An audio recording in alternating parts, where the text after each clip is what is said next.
It's got to be audible because I'm on the Roll20 screen. I can't hear your music. We can't hear yours. It's got to be audible. Oh my Wait, god. there it is. I hear it now. Ah, there it comes. Okay. A little bit of delay, but we got it.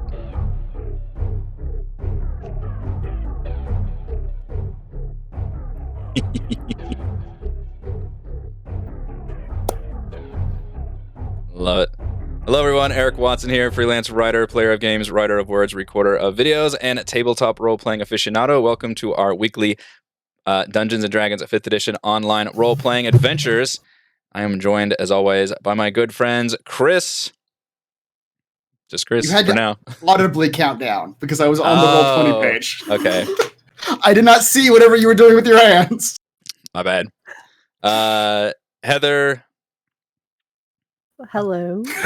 You're waiting for something. I know, we don't have the spiel. I also have to fix all of our names and cameras. I didn't do any of that. Raymond. Lame. I know.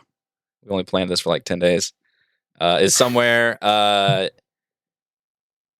Tending to a very precious little thing. This is already off the rails.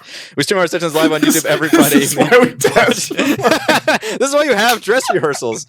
Watch all of our D&D live series as well as reviews and Let's Plays on the YouTube page. Read weekly session recaps at roguewatson.com. Watch my behind the scenes No Players Allowed live series Crafting Annihilation on Thursday mornings. You can follow me on Twitter at Rogue Watson. Join our official Discord discussion group. Invite link in the description below. If you'd like to support the channel, please check out patreon.com/Rogue Watson. Shoutouts to platinum patrons Andrew, Richard, Joe, Will, Tiny Dancer, Nick, Andy, and Chris. And gold patrons RPG Papercrafts, Charming Grenade, Pretty Boy Numa, Marcos Ted Vicente, Gilberto, Sean A.K., Cert Tubi, Adam, Dead Lizard Lounge, Sam, Ross, and Lippy Spuds. Thank you all very much for your support. For our campaign, we use Roll20.net. For video chat, we use Discord. And for streaming, I use Open Broadcaster software with Streamlabs. Now, I'm not going to do a previously on because this week we have a special one-shot, and I'm going to have to digitally move my chair over. Yeah. As Chris becomes our dungeon master for the evening. All right. So. Change all our names too. Yes, welcome.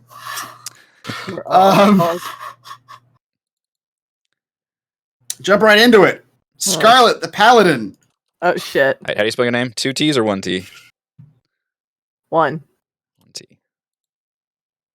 Okay, I'm making that is the only correct way to spell it. Oh, I didn't know that.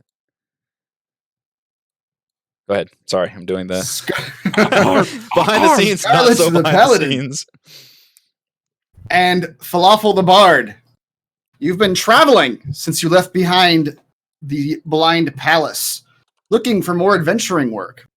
You left Filker behind some days ago in a particularly pungent sewer he wanted to spend some time in, promising he'd catch up to you in a few weeks. Well, that's just so nice. I mean, he just really wanted to be back where the sounds and the smells were familiar to him, and just, just the way he wanted to live his life for that moment. And, it's really just been a kindness to all of our noses and the ways that we have been able to smell some new distinct smells we have not smelled in a while. That's excellent. I'm pretty sure that was pretty close, right? That's good. That's what I remember. That is what I remember. As you travel, you receive word that the elders of a village called the Emerald Cove are requesting adventurers. There have been murders and abductions in their village, and they believe to be caused by an evil cult residing in an abandoned temple nearby. And they will pay handsomely to see them rooted out. Well, that's not very nice to call them evil. They are just slightly misguided. They need to have the way of Timora just blessed upon them and see the shining light of what good luck can do for everybody. As you travel to the Emerald Cove, very cheerfully, you happen upon another adventurer heeding the call, heading the same direction. Kenku. Eric, would you like to introduce us to this Kenku? Yeah. Well, how are you doing? So, yeah, you see probably not a very clean looking humanoid crow wearing robes and adorned with just various kind of macabre, like bones, like necklaces and things. That's certainly a choice that a lot of people can make. And you look very dashing in your skeletal wear. His backstory is that he doesn't say much, and in fact, whenever he speaks, you hear him in different voices, and you can kind of piece together his background because it sounds like like a lot of gangs and like maybe merchants and shop owners. He definitely comes from an urban background. So he grew up in the mean streets of Luskin, where his mimicry and nimbleness proved useful to a gang of child thieves. However, Corvin was always distracted by dead and dying things, poking, observing, and collecting them. His fellow street rats assumed it was a weird Kenku thing, but the obsession grew. Corvin began taking odd jobs in graveyards and hospitals to be closer to death. A dying priest of Merkel told him that death is the most natural thing in the world and never to be feared. Though he's never formally trained nor even realized what he was learning, Corvin trained his body and mind in the way of the long death, rebuffing any attempts to bully or control him from Luskin gangs. He now wanders the world seeking out new and interesting ways to study death. Used as his descriptors: inquisitive, obsessive, calm, detached, and victimized. Well, we'll just have to see what we can do about that last one now, won't we? Corvin, I don't think you ever answered my question from earlier in the week. Sorry. During your travels, you've had some adventures on your own. Did you choose between the magic of bone chucks? Yeah, I want to get the bone chucks, I think, yeah. Okay, all right. So that was part of his backstory. He fashioned, or unless you want to come up with something, but... No, go ahead. Yeah, he, in his travels of studying a lot of bones and dealing with creatures and things, he fashioned himself I guess he probably found them. I guess he can't really make magic weapons, but he somehow found these magic bone clubs and was able to create some nunchucks out of them with a piece of chain in between them. So he wields a pair of bone chucks. Well, aren't you industrious? Dear Lord, talking like this all night is going to mess with my psyche. Oh, God. So you guys have no problems traveling with this weird death Kenku?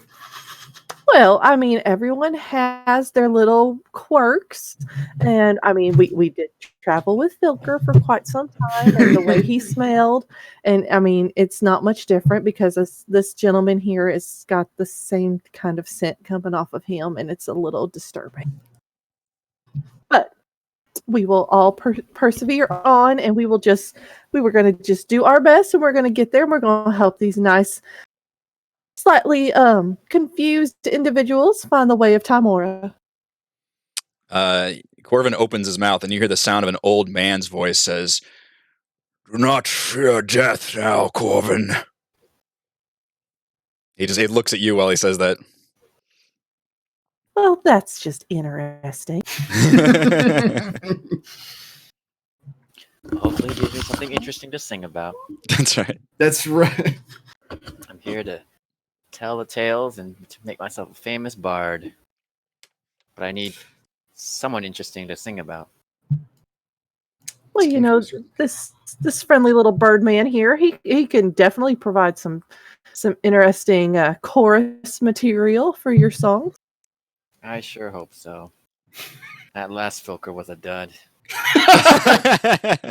Just kicked him to the curb. All right. So you guys begin traveling with this Kenku Corvin, and you head into Emerald Cove. It seems like a fairly prosperous village.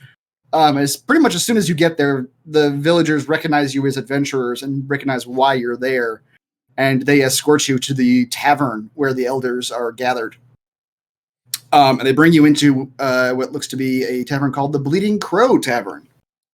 Oh, I find that offensive. How do you express this offense that you feel? He opens his mouth, and you hear the sound of a sneering teenager go, "Stupid bird!" Great. Sorry, what was your character's name again? Corvin. Oh, that's right. Sorry, I couldn't remember.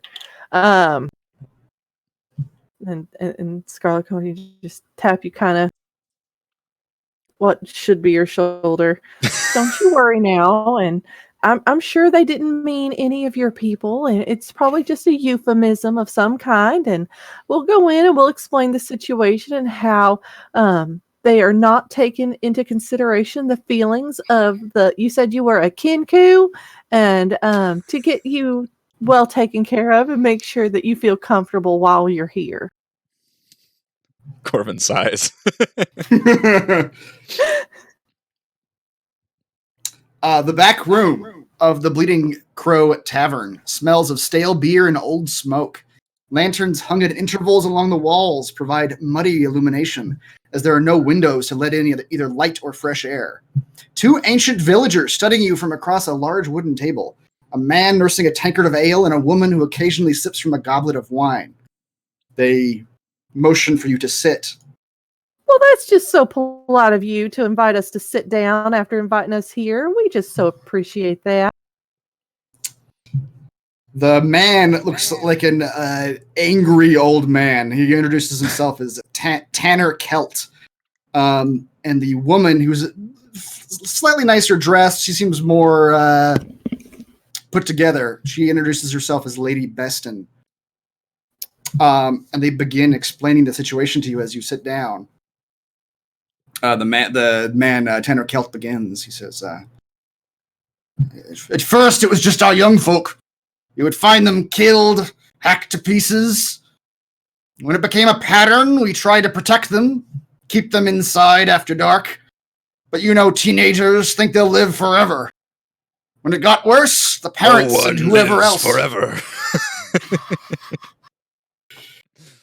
When it got worse and more teenagers died, the parents and whoever else brave enough took action. They headed into the woods toward the old abandoned temple, seeking out whoever did this. They haven't returned, and that was 3 days ago.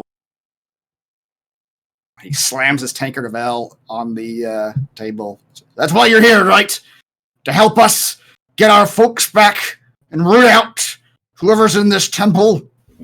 Well, we're here by the grace and love of Tamora, and she has brought you not only myself, but my two very kind individuals, and we will do everything that we can to help figure out why your children are going missing and being ended up killed, because nobody needs that. Tamora needs as many people in the world looking for grace and for chance and for luck, and we are just here to help and do everything that we can.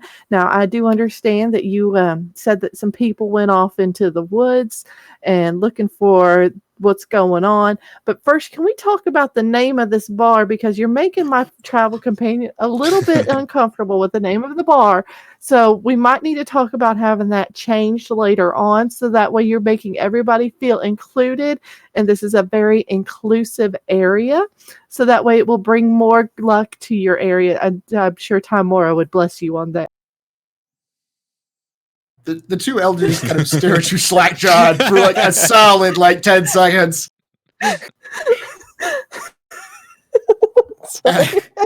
And then the woman goes, sure. Well, that's just so kind of you to consider. I really appreciate that. And I'm sure, and again, she tries to pat him on what she thinks is the shoulder. I'm sure it's something. And it just my friend here, my friend here would greatly appreciate that. Of course. And we can meet somewhere else if it makes you more comfortable when you're back in town. Well, that would just be lovely. Good. She gives you a really sidelong stare, Scarlet. So is there anything else? I suppose pay. We should discuss pay. We're offering you this, and she holds a bag, and she shakes a little bit, and it seems to be full of gems. She says, it's 600 gold worth of gems here. Small fortune to the villagers, but we need this taken care of quickly and without any more incident. In addition, we'll pay you an extra 60 gold for each of the villagers you bring back to us alive. There were 12 of them that set out 3 days ago. If you can bring them all back alive and root out whatever took over this ancient temple, then that should be quite a penny in your pocket, shouldn't it? Well, obviously it's not going to just straight to our pockets. It's going to do the good work of Timora and to spread her message of luck and prosperity around the realms, and to make sure that there are enough people here who understand what she can do for them. I don't care where you put the money, lady. Are you taking the job or not? Well, obviously we're taking the job because we're here and we're listening to the things that you have to say. And that's very kind of you to also listen to the things that we have to say and how we're going to do things. Now, I do understand. The man just starts guzzling his beer. He just turns the beer up and you don't see his face anymore. She's completely nonplussed by that. Where it makes the sound of like gold coins like clinking. So she'll turn and go, yes, we're going to get paid with the gems in the bag and then the money for bringing all the people back alive. Now, which direction did they go? And is there anything you can tell us about what's happening to them? The woman speaks up and she says, well, the temple to the west, and she gives you some very basic instructions. She says, it's about a 5-hour journey, not too far from here. There were 12 of them that went out 3 days ago. A lot of them, it was their children, their own teenagers who were being murdered. So there's something of a urgency and, let's say, rage in there. Now, have any of these kids been doing any of the dark magic around here? We're the Conjuring 6 demons? It doesn't seem quite right that something would happen and then all these kids would start just dying and everything like that. So now that leads me to believe that these kids might have been doing some dark magic. Now, and I know as parents, y'all might not want to admit that type of thing is going on because these children have not found the light of Timora and learned about her grace and her luck. But it could be that we just need to re-steer these misguided souls. The old man says, the children are innocent. One of them was my own damn grandson. And like I said, it could be hard to admit sometimes when these kids, as you even said yourself, sir, how these kids think they're just going to live forever. And they get into some things that they just shouldn't have. And it's okay. It's a learning experience for everybody. But did you find anything that might be dark magic? At this, Scarlet, they look kind of uncomfortable, like they kind of take a long glance at each other, and then eventually the woman says, we don't know why this is happening. All we know is that someone based out of that temple is killing our children, and the people we sent to stop it have disappeared. That is all we know. Can I see if I believe her? Yeah. Sure. Corvin says in the sound of like a middle-aged woman, like military voice, says, all right, we need names, we need descriptions, we need locations, we need their place. Like he just starts rattling off these things. What do you want me They to also stare at you for a long time after that, Yeah. Corvin. Yeah. What would you like for me to roll? Roll a perception check. Or no, I'm sorry, insight. Roll insight check. Even better. That's what I've been doing for people that don't understand how Kenku work, by the way. They can mimic sounds. Yes. You don't think they're outright lying to you, Scarlet, but they're definitely holding something back. You can tell that there is something between the two of them that they don't want to talk to you about. But you don't sense that what they're telling you is an outright lie either. Okay. It's a lie of omission. You're muted, Falafel. Yes, this is where Falafel comes in, and as he strums his lute, he says, or sings, he sings, "We're off to find some teens who's lost more than just their spleens. A temple is where we start our journey, and shall be handsomely rewarded with some money." A couple people in the back of the tavern that didn't really clap. Thank you. Thank You see Corvin commit this sound to memory. It's in his encyclopedia now. Yeah. Well, you three certainly have interesting ways of communicating. Is there anything else we can tell you before? That's right. Is there anything else we can tell you before you're off? Trying to think. Where was this place at? Yeah. About a 5-hour journey into the woods to the west. They told you how to get to the top of a set of cliffs, and they said that you won't be able to miss it from there. It's over some hills on the opposite valley. Is there any concern about troubles between here and there, I guess? Something to bring in? They tell you that most of all of the deaths of the teenagers that have happened have all been like weirdly like one or two of them alone at night. It's never been, and they don't know who did it. It's all just been.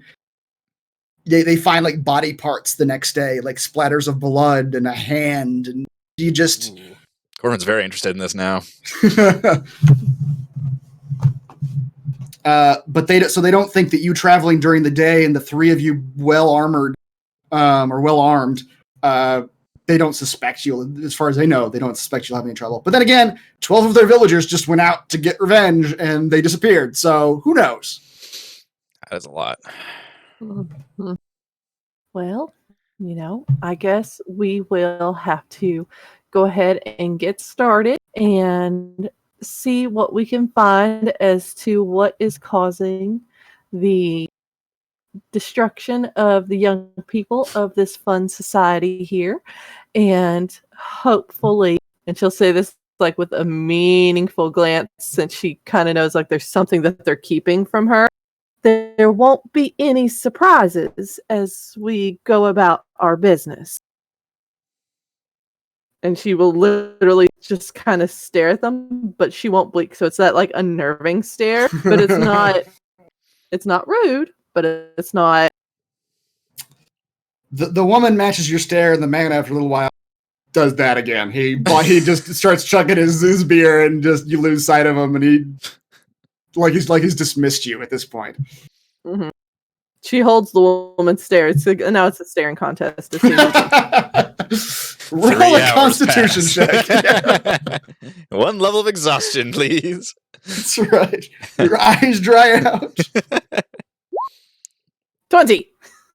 The woman, after like 2 solid minutes of you all being very uncomfortable, these two ladies have not blinked. The woman says, I have to go home, and she turns and leaves. You have won the staring contest. They didn't give us any supplies, did they? They did not. Thank you, Holy Lady Tamora, for blessing me and that ability to understand the nature of these individuals. And to know that they know that I know. Scarlet, Corvin turns to you, reaches into a pocket, and pulls out a small squirrel skull and gives it to you with reverence. She holds it in her hand and just goes, well, thank you. That is very, very kind of you. And she'll like root around for just like anything in her pack to try to give it back to him. I think she has like some. Here's some gum. She's got like a little tiny symbol of Timora that's in her bag. It's just like what she hands to children as she's going around. Yeah. And Little she pamphlet. hands it back to you. May Timora's blessing fall upon you. He stares at it for a second, then kind of nods Like- and puts it away.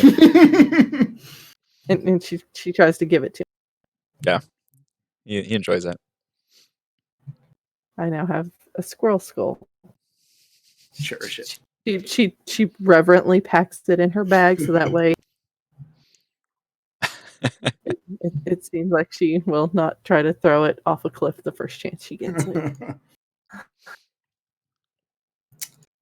Is there anything else you guys want to do in town before you leave?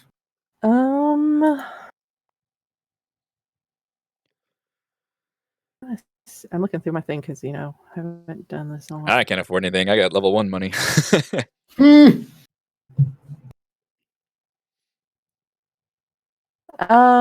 One plus your charisma modifier, so I have 4 of these. I'd like to go ahead and use a divine sense to see if I can sense anything. I kind of want to stand like I'm sure this town isn't very big, but kind of where I'm sure there's like some kind of sign or something that kind of shows like where the most recent dark magic with the kids, and I kind of want to stand close to that and turn my divine sense on to see if I can sense anything.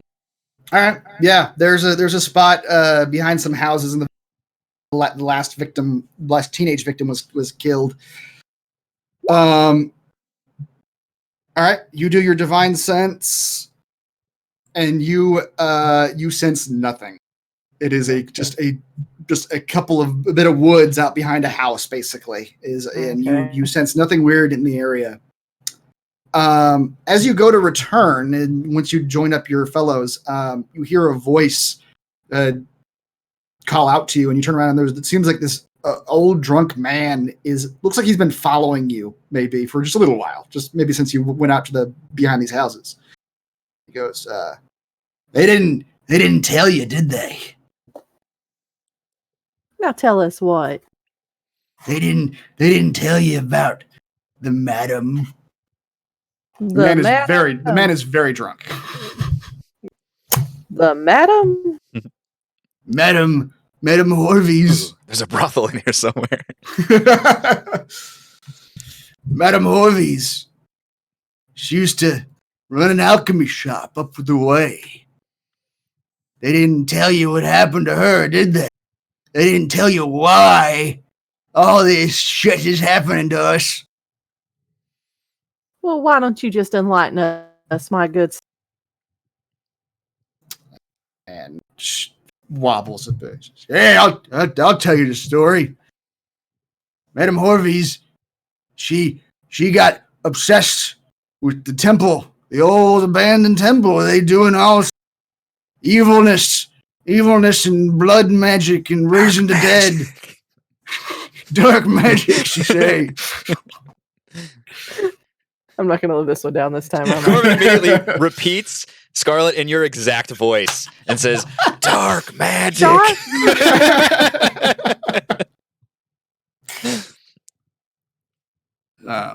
And she'll turn and look at you. That's very good. You're really good at that. Horvies, she had a son. You see, he wasn't all there in the head, a bit of a dull boy, but a big one, big old boy. But the other kids, they bullied him all day long. They bullied him, and then he almost looks like he's crying. One day they killed him. They did. Aww. They didn't mean to, but they did. They bullied him too much. When it happened, Horvey, she came to the elders and she demanded justice for her baby, but they wouldn't hear her. It was heartbreaking. He begins kind of sobbing a little bit now. She'll again just. The bullies were their own children. You see, they couldn't convict their own children of murder. So they did nothing. And Horvies took her baby boy and she disappeared into the hills. And she cursed us, you see. She cursed us. And that's what's happening to us now. Okay. Well, You got any money? I really need a drink. Well, Corbin will reach into his pack and pull out just a string of bones and just hand it out to the old man. Very seriously, too. Just like... You do it so seriously that the man takes it without looking at it, assuming it's coin. And he's like, oh, thank you, sir. God's bless you. And he just pockets it. He'll find out later that it's bones. But... You won't know who it came from. Yeah. Unless you're the only one who's giving him money. Ish. Mm-hmm. Right. Falafel pulls out his lute and strums the strings. And he sings, "We meet an old man who reeks, but he gives us the info that we seeks. Can we trust a man so drunk? He's pissed himself and smells like a skunk." This is the best bard of bards. Perfect. Oh, you're a beautiful singer, my boy. try to pay him Bounce. with the bone.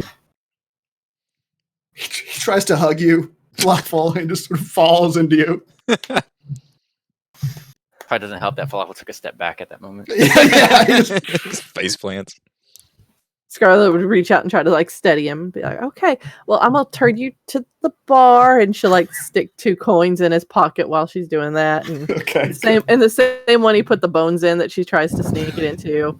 And then Did he explain where the lady was?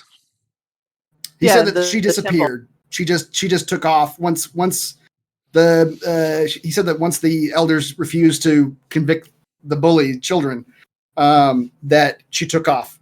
He also did mention, I don't know if I communicated this, but he also did just mention this was like 10 years ago. This is a long time ago. Okay, gotcha.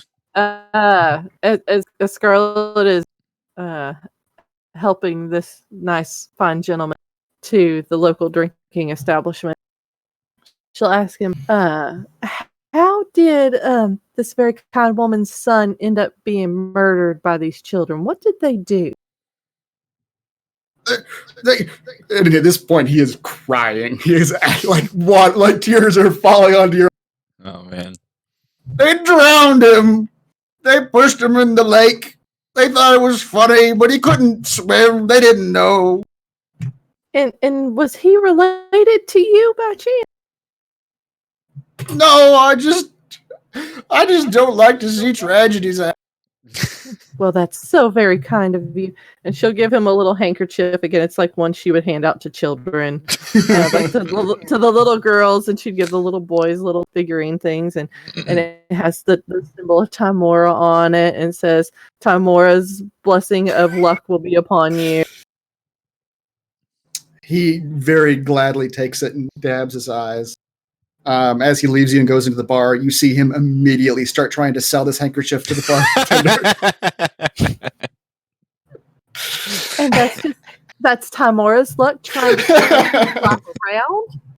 And she'll turn around. She goes, "All right, well, I guess we are going to this temple." And she'll just like take her giant sword that literally has the word luck written on it on the metal, just plop it on her shoulder, and she picks up her shield. She's like, "All right, let's go." All right. Corbin follows. A well-traveled path leads from Emerald Cove up the hill to the cliffs overlooking the village. There in the distance, a looming edifice of stone that resembles a huge mausoleum seems to watch the valley like a malevolent gargoyle. Sorry, what was that word? Mausoleum. How did I pronounce it? Mausoleum. Mausoleum. That's Are there any Paladins in there? Now I gotta give you shit for that. There's Paladins in that mausoleum. Hey, these aren't normal words. I've never heard it out loud, okay?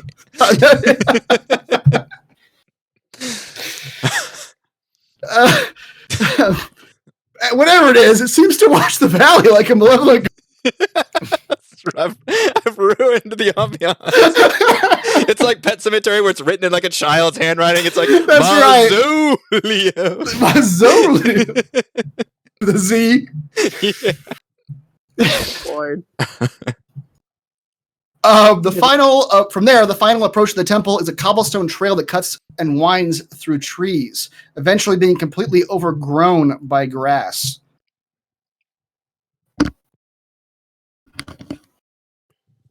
And I want to make sure that you all can see your characters. Indeed. Everybody good? I don't. Oh, I guess I should go back to that versus the YouTube chat. Oh, yep, there we are. I think the map. There we go. Took a while for the textures to load. The only thing we can't see is we can't see each other's health bar, which that might be by design. I don't know how you want to do it. Not necessarily. I can show you each other's health bar. Give me just a second. Yeah, it's a bar number is that. It's bar 3.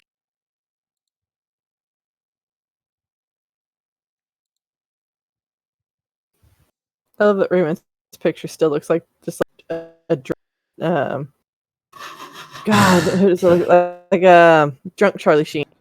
It does. AKA Charlie Sheen. Yeah. All right, can you see him now? Yes. Okay. I can see him, but I can't see the number. That's fine. Okay. I think that's how we have it in the campaigns. I'll keep. All right. Some of you, I think maybe just you, Scarlet. You see a massive set of stone doors that are set into the walls of a massive stone structure. Gothic flourishes decorate the walls, and I had to look this one up, but the bas relief carved into the doors strikes anyone who views it as both impressive and disturbing in its detail. It depicts many variations of a woman, blood pouring from her in various fashions. Well, that's definitely an artistic choice. Not one that I'm sure I would make, but I'm sure the artist enjoyed carving and sculpting this into the stone here. And we'll just, yeah. And then she wants to try to study it closer to make sure that there's not anything she needs to be worried about. Sure. You can go up there. The doors you see are these ones up here. Okay.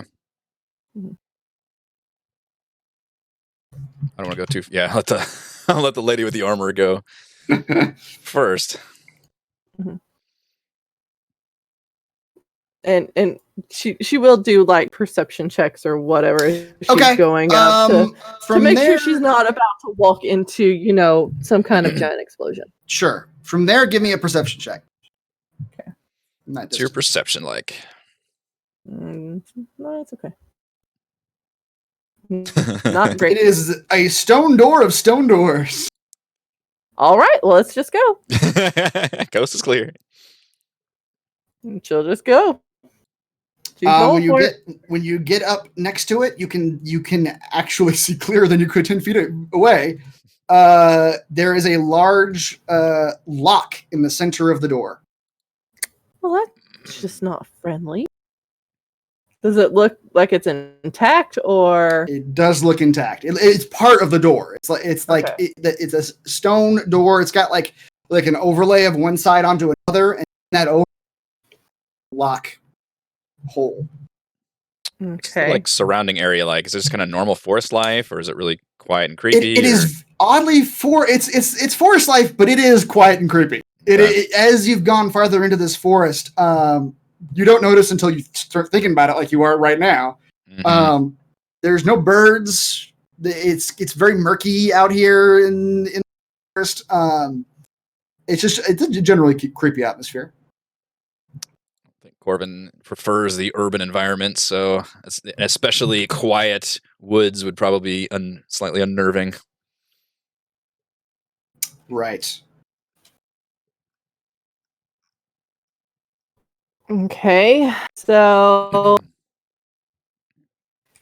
she'd still try to push on the doors anyway, just to see if they open, to make sure that the lock isn't just, open. Sure. And as she does that, she would knock just a little bit. Hello? The doors are they seem to be very solid stone, and they do not move at all. You can tell that lock in the center is very well holding the doors in place. Wait. I actually am proficient in thieves' tools. Falafel might be better, though. I'm no thief. I'm Now- an honest now, bard. We do not use negative terminology like that while we are talking about our fellow travelers. Calling somebody a thief is unwise and is not the nicest thing to say to somebody, especially if you have no proof to back that up. And it's one of those that with using that negative terminology, you could label them and make their decisions for them, and we don't want to do that. We want everyone to come to the Luck of Tamora on their own. You hear a very heavily accented voice says, "All right, I made no offense. We just trying to get in there, okay?" Yes, that's just fine. How tall is Corbin? I'm just like treating him like he's a small child, but you know, is he really like 6 feet tall or something? No. I think Kenku are usually about 5 feet, so kind of short human, basically. Just a short person. Yeah, kind of a short person. They're taller than like dwarves, but yeah, they're basically like a short person. Okay. Now, does anybody see a key around here, or like, is there tracks or something like that that we can try to look for that would lead us to how to actually get in? Let me. Can I get a chance to pick the lock Sure. at all? Okay. Sure. Well, you look around. Corbin's just gonna come up like it's because he's got a background with fucking doing the streets. This is nothing. He's got no qualms about it. Is it? I think it's Dex with thieves' tools. I assume. It sure is. Okay, let's see if this works. Corvin, you shove your thieves' tools in the lock, and you hear right before it goes off the distinct sound of a trap in that lock, and you know it from your time in the streets. Excellent. You know what a trapped lock sounds like. A small needle shoots out of the lock. And deals 3 damage to you. And I'm going to need you to make a DC 13 Constitution saving throw. Yikes. This is a poisoned needle. That's not good. Nope, you take an additional 8 damage Shit. as you feel the poison course through your veins for a moment. He shudders back. You do think you could unlock the lock now, though. You think you had it, but you only triggered the trap whenever you tried it the first time. You hear him say in a very gruff voice, just, "Fuck! Damn it!" As you are doing that, Corvin, you've got your pick locks in the lock and the little needle comes out. Falafel, you hear something behind you. You hear a rustle of the leaves of the tree. And emerging from the tree is a massive, hulking humanoid figure. Its skin barely hanging onto its body, its flesh decaying. Now we need your divine sense, damn it. We should have done that here. It has a white mask over the top of its head, and the top part of its head. And in its right hand, it has a giant machete. It looks something like this. You guys see that? Mm-hmm. Hey, happy Friday the 13th, everybody. Happy Friday the 13th, everybody. Freddy Krueger on steroids. This is That's great. not Freddy Krueger. And it begins slowly advancing towards you. And I'm going to need everybody to roll initiative. Oh boy. I'm so glad I took that poison dart in the butt. Damn. It's okay. Don't worry, everyone. I have a -1 initiative. Oh boy. Hey, look, I rolled the same as him, but I have a -1. So, Wait. I'm gonna take some hits before I can get out there. Oh, wait, never mind. That's the con save. Yeah, okay. +3. Yikes. I could use some healing, by the way. I was injured by the door to the dungeon. This is an inauspicious start. All right, I didn't expect we'd Falafel. fight fucking Voorhees right now. Falafel, you are going first. I'm composing a song. Great. Orphan says in a shrill voice, "Is it dead? It looks dead." Falafel strums his lute. Our friend here has tripped a trap. He took some poison like a sap. Now a masked man does appear from his hiding perch within a... Oh, crap. Appear in Trigger.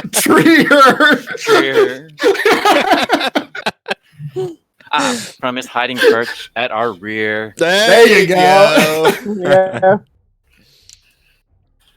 Let me look at this. Okay. No, not that one.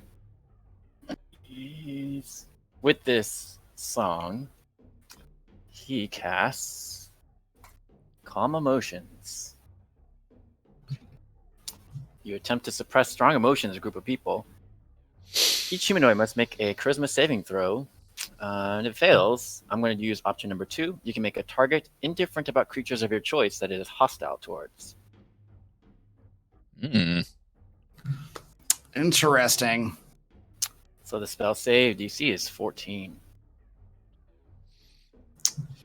The creature How charismatic is our different about creatures of your choice that it's hostile towards. Nice. Okay, let's see. It's not how I expected this to be.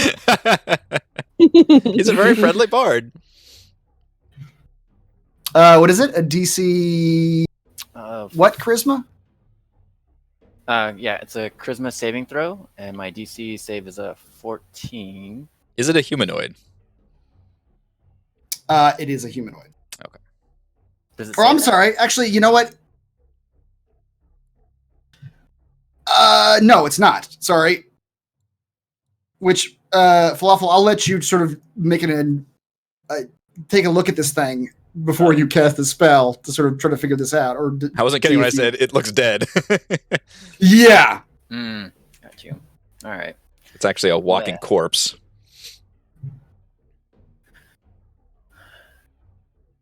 Call yourself zombie. Okay. I was just looking at what my stuff is. Now,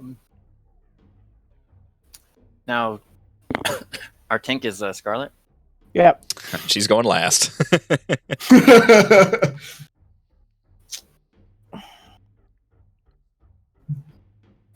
Okay, well. Running all my spells. Okay. And is he holding? Does he have a weapon? Is he? Yes, he has a large ass machete in his right. Hold it. There's just holding down to the side right now.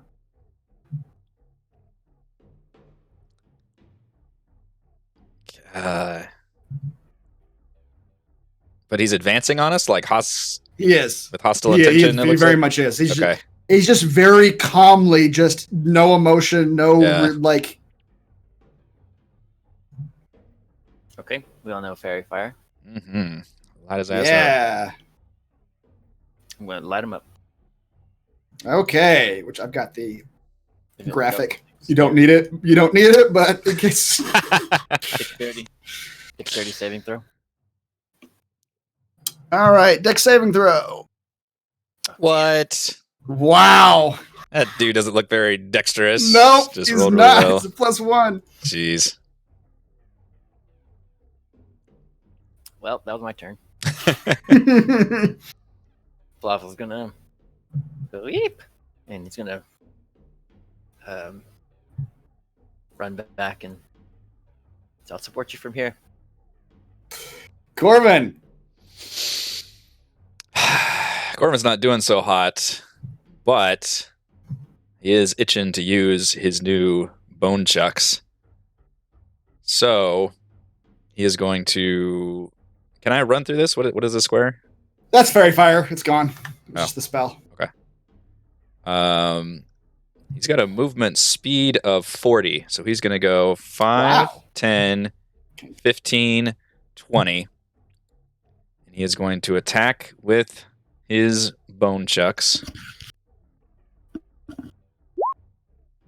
13? 13 does hit. Ooh. This thing looks like it's making no attempt to avoid your strikes, and it's got very little in the way of armor. Okay. It looks like that. With that, you just struck him. With the 1 on there. That's my minimum damage. All right. 5 damage. 5 damage.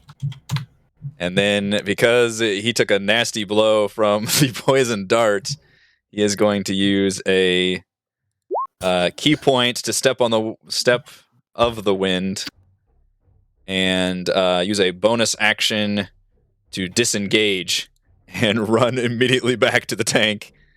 5, 10, 15, 20.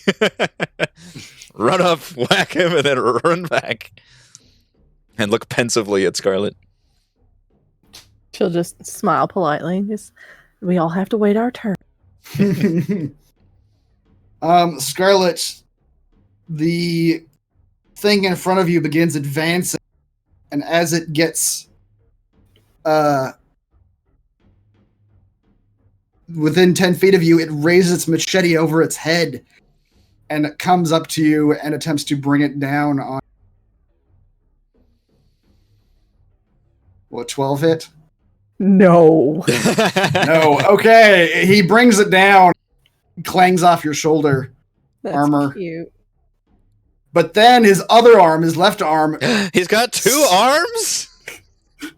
It snatches out. What kind of hideous beast is this? Scarlet, and attempts to grasp you by the throat and grapple you. Fuck. That'll do it. All right. He grasps you by the throat, and you feel like your tippy toes raise up as he just holds you there, and you are currently grappled. Mm-hmm. And that is it for his turn. Okay. So she'll just tap his hand and be like, this is not how we meet new individuals. And I'm very, very sorry that I'm going to have to do this to you. Please know that the light of Timora will welcome you, and hopefully you will have better luck in the next life. And then I was debating on if I wanted to do this or not. So I'm assuming with my paladin training and my clerical training, that I understand that this individual is very much an undead individual. Give me a religion check. Okay. Religion or Arcana. I think that's They're both the same for me, so. You're fairly certain this is undead. It doesn't. Your closest approximation is a zombie, but this thing does not move or act like any zombie you've ever seen before. Okay. Well, I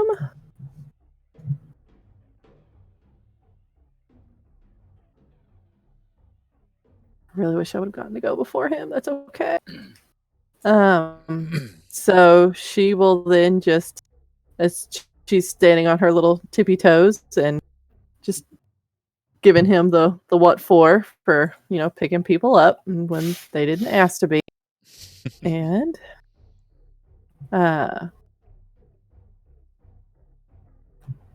she will.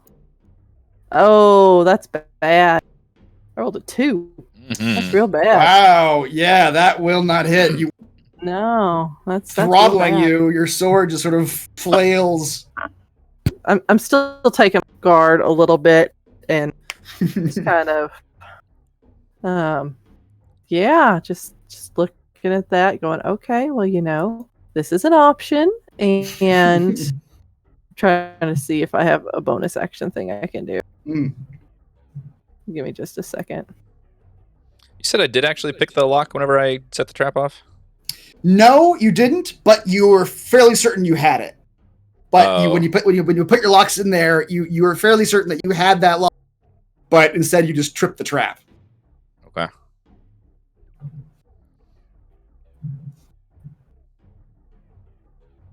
It's my turn again. I do have a bonus action that I'll do. I'm gonna go ahead and do it. So I am going to, as a bonus action, cast Shield of Faith on myself. Okay. Shield of So. Faith. +2 bonus to AC. Yeah, okay. So as he's doing that, I'll just go boop. All right, Falafel. You're up. Falafel puts a hand on Corvin and says, "My friend, do my words move you?" He repeats in your same voice, "Move you." No, you. How would he be able to respond to this? He repeats one of the lines of your songs. I'll take it. As he heals you for 7. He gives off a he gives the sound of like a cat like purring. There you go. And then with a bonus action, I'm going to say to Scarlet, "Do my words inspire you?" All the time, Falafel. Just going to give you a bardic inspiration. You are just the kindest individual. And that is my turn. How does our party already have more camaraderie than any of the Tomb of Annihilation? Yeah. Because we're all kind of nice people. We're all nice people. It's so weird. I think we made this comment in the last one shot too. Like how weird it is. Yeah. We're so nice to each other. Corvin, your turn. All right. Seeing Scarlet's engaged, I feel a little bit more confident. And with the heal, so now let's step up. And actually, I guess I should go here to get flanking advantage. Mm. And once again, with the bone chucks, say something like, not quite dead, not quite alive. Fuck! Wow! These attack rolls are not good. This is not going well. All right, well, I'm going to use a key point to make 2 unarmed strikes as a bonus action. All right. With both at advantage, so these are slightly less damage, but as he misses with the bone chucks and goes flying out, but then he like kicks out with both of his legs. There you go. That'll hit. Yeah. 4 damage. And then there we go. He's much better apparently he's still getting used to the bone chucks. Right? Yeah. All right, 9 total. All right. You deal some solid blows in the back of this thing. It doesn't act like it feels anything. Like it's like you're pounding like a training dummy or something.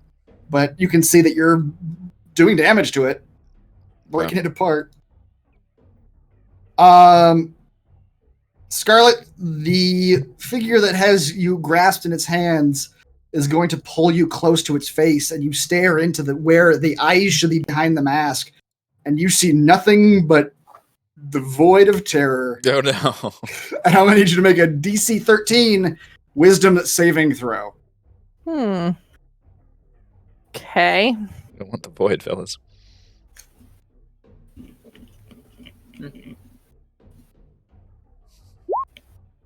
Damn it! Oh my.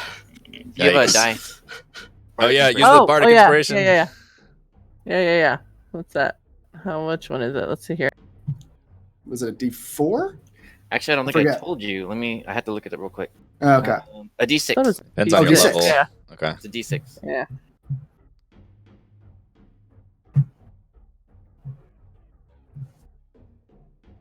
Come on, keyboard.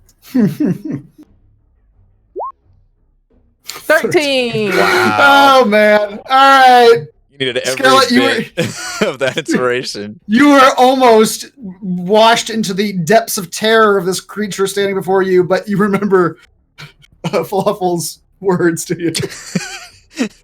Don't stare into the void were the exact words that he used at some point. But he is going to attempt to bring his machete down on you again, Scarlet. Okay. Seemingly not fully understanding that you are all armored up. With the latch. Is it 21? What? It is, yes, it will. Even with the shield? Jeez. Oh my goodness. It's okay. That is okay. He buries the machete in your shoulder where he struck before, just an inch to the left where it's your exposed neck. And you take 9 damage. Okay. Scarlet! It is Concentration. now your turn. All Oh, right. yes. Give me a concentration check for your Shield of Faith. I forgot that was. Eric, we need I to know. remember. I know. You're I empathize I with wouldn't the have DM. Exactly. I never remember. What is concentration? Just a Constitution check. Yeah. Saving throw. Okay. Which is just Con a 10. saving throw or check? Which one is it? Save. Save. Well, there goes my shield of faith. Fuck. Wow. That's okay. I only lost +2 AC. That's fine. And he just hit harder as a result, basically. Yeah. All right, Scarlet, it's your turn now. All right. Come on now. Stop rolling like shit. Mm-hmm. Yeah, you guys are having a real tough time with This this fucking guy. right out the gate.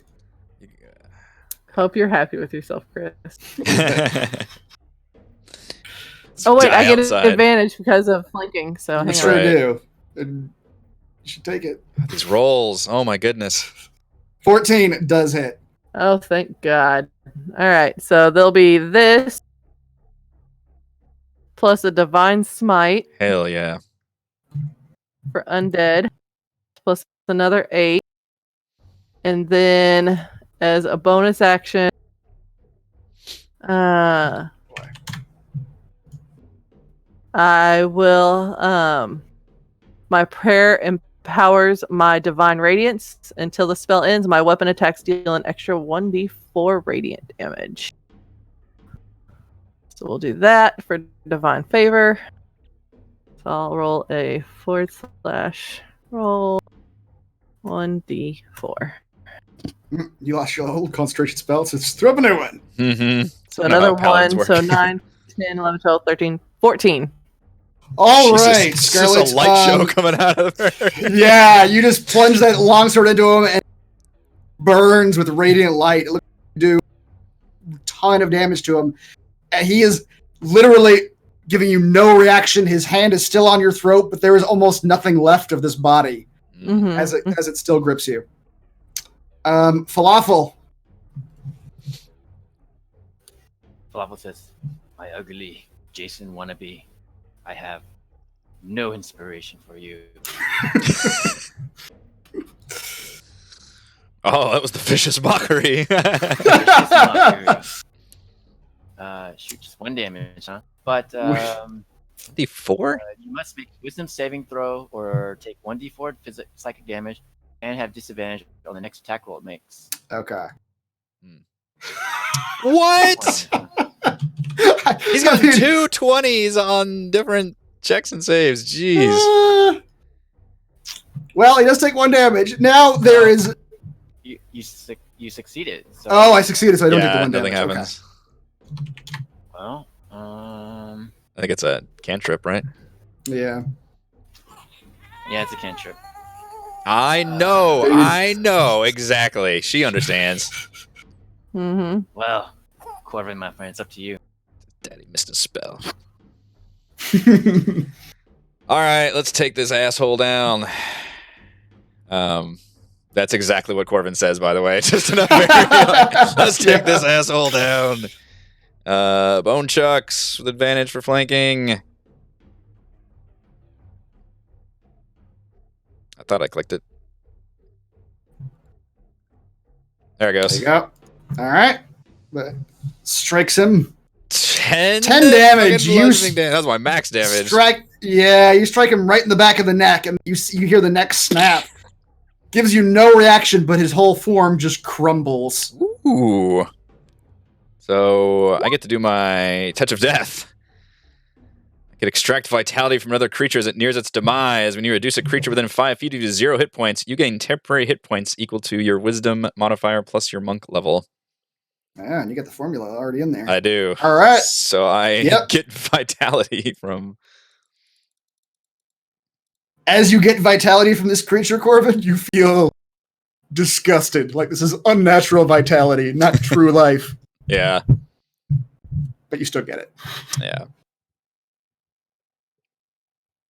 All right, this thing is dead in front of you. And the door is behind you. Corbin immediately inspects the hell out of it. All right. He's fascinated. It absolutely, your inspection looks like a corpse. It looks like it was, as far as you can tell, Corvin, or actually give me a medicine check, Corvin. Sorry, I've got to turn it off. 16. Corvin, as far as you can tell, you kind of poke and prod and see like there's some openings where you can kind of see inside of this thing. Ooh. And it's not right.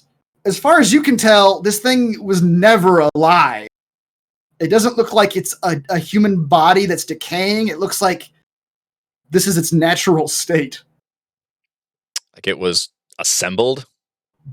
Maybe, but you don't see any like assembly, like it's not like a Frankenstein sort of thing. Okay, not like but stitches. It's certainly, yeah, it looks to you, it doesn't look like decay. It looks like it was put together rotted. Or it was born rotted or something along those lines. It's not like it's been decaying. Corbin looks up with a serious face and opens his mouth and says, "That boy ain't right."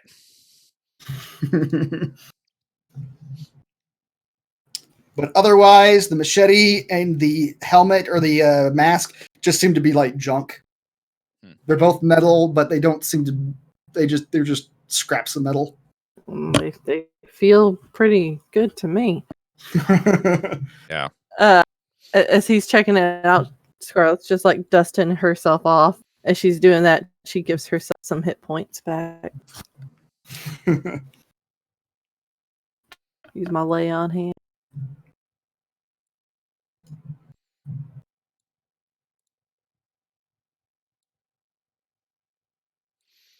All right. Should I attempt to pick this lock again now that the trap has been sprung? Or he didn't have like a key on him or anything? He had nothing on him. Yeah, okay. Not at all. Even hearing Corbin say that boy ain't right. Scarlet would bend down and close his eyes, start whispering a prayer to Timora to bless his soul into the next life and provide him better luck to live a more long and fruitful existence.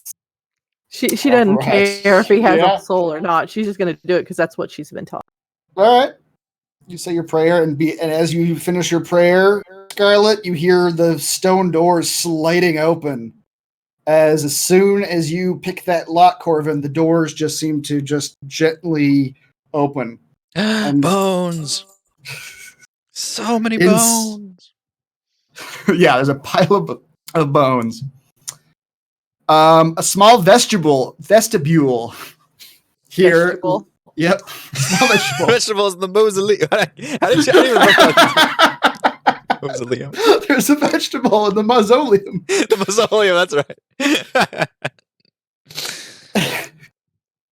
A small vestibule leads up into the main portion of an entry chamber. A 20-foot tall room with 3 arched openings in the back that provide access into the temple. Corbin in the center, hardly contain himself.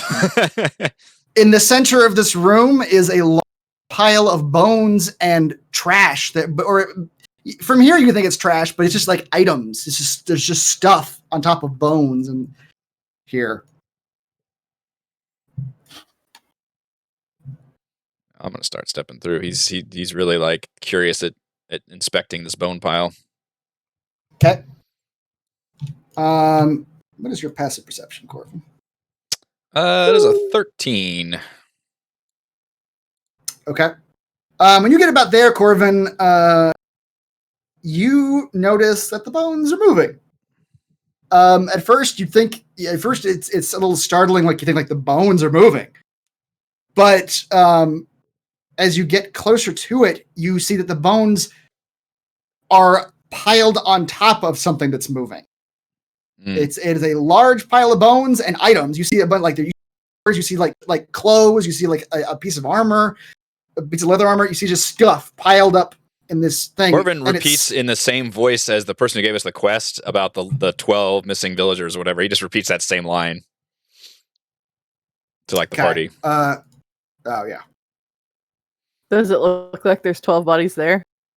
These don't look like as I divine sense the hell out of where I am. Okay, you're divine sensing. Yeah. Okay. What do you detect with that? Celestial fiend or undead? Mm-hmm. You detect none of those. Oh, come on! And also, these bones look old. They do not look recent at all, and they look bleached white. There's not a bit of gristle or blood on them. Okay. Corbin, as you spoke, you saw the bones kind of rustle a little bit and then go back to just moving gently, and you recognize it as breathing. The bones are moving up and then going down, and you get the impression there's something sleeping underneath this pile of bones.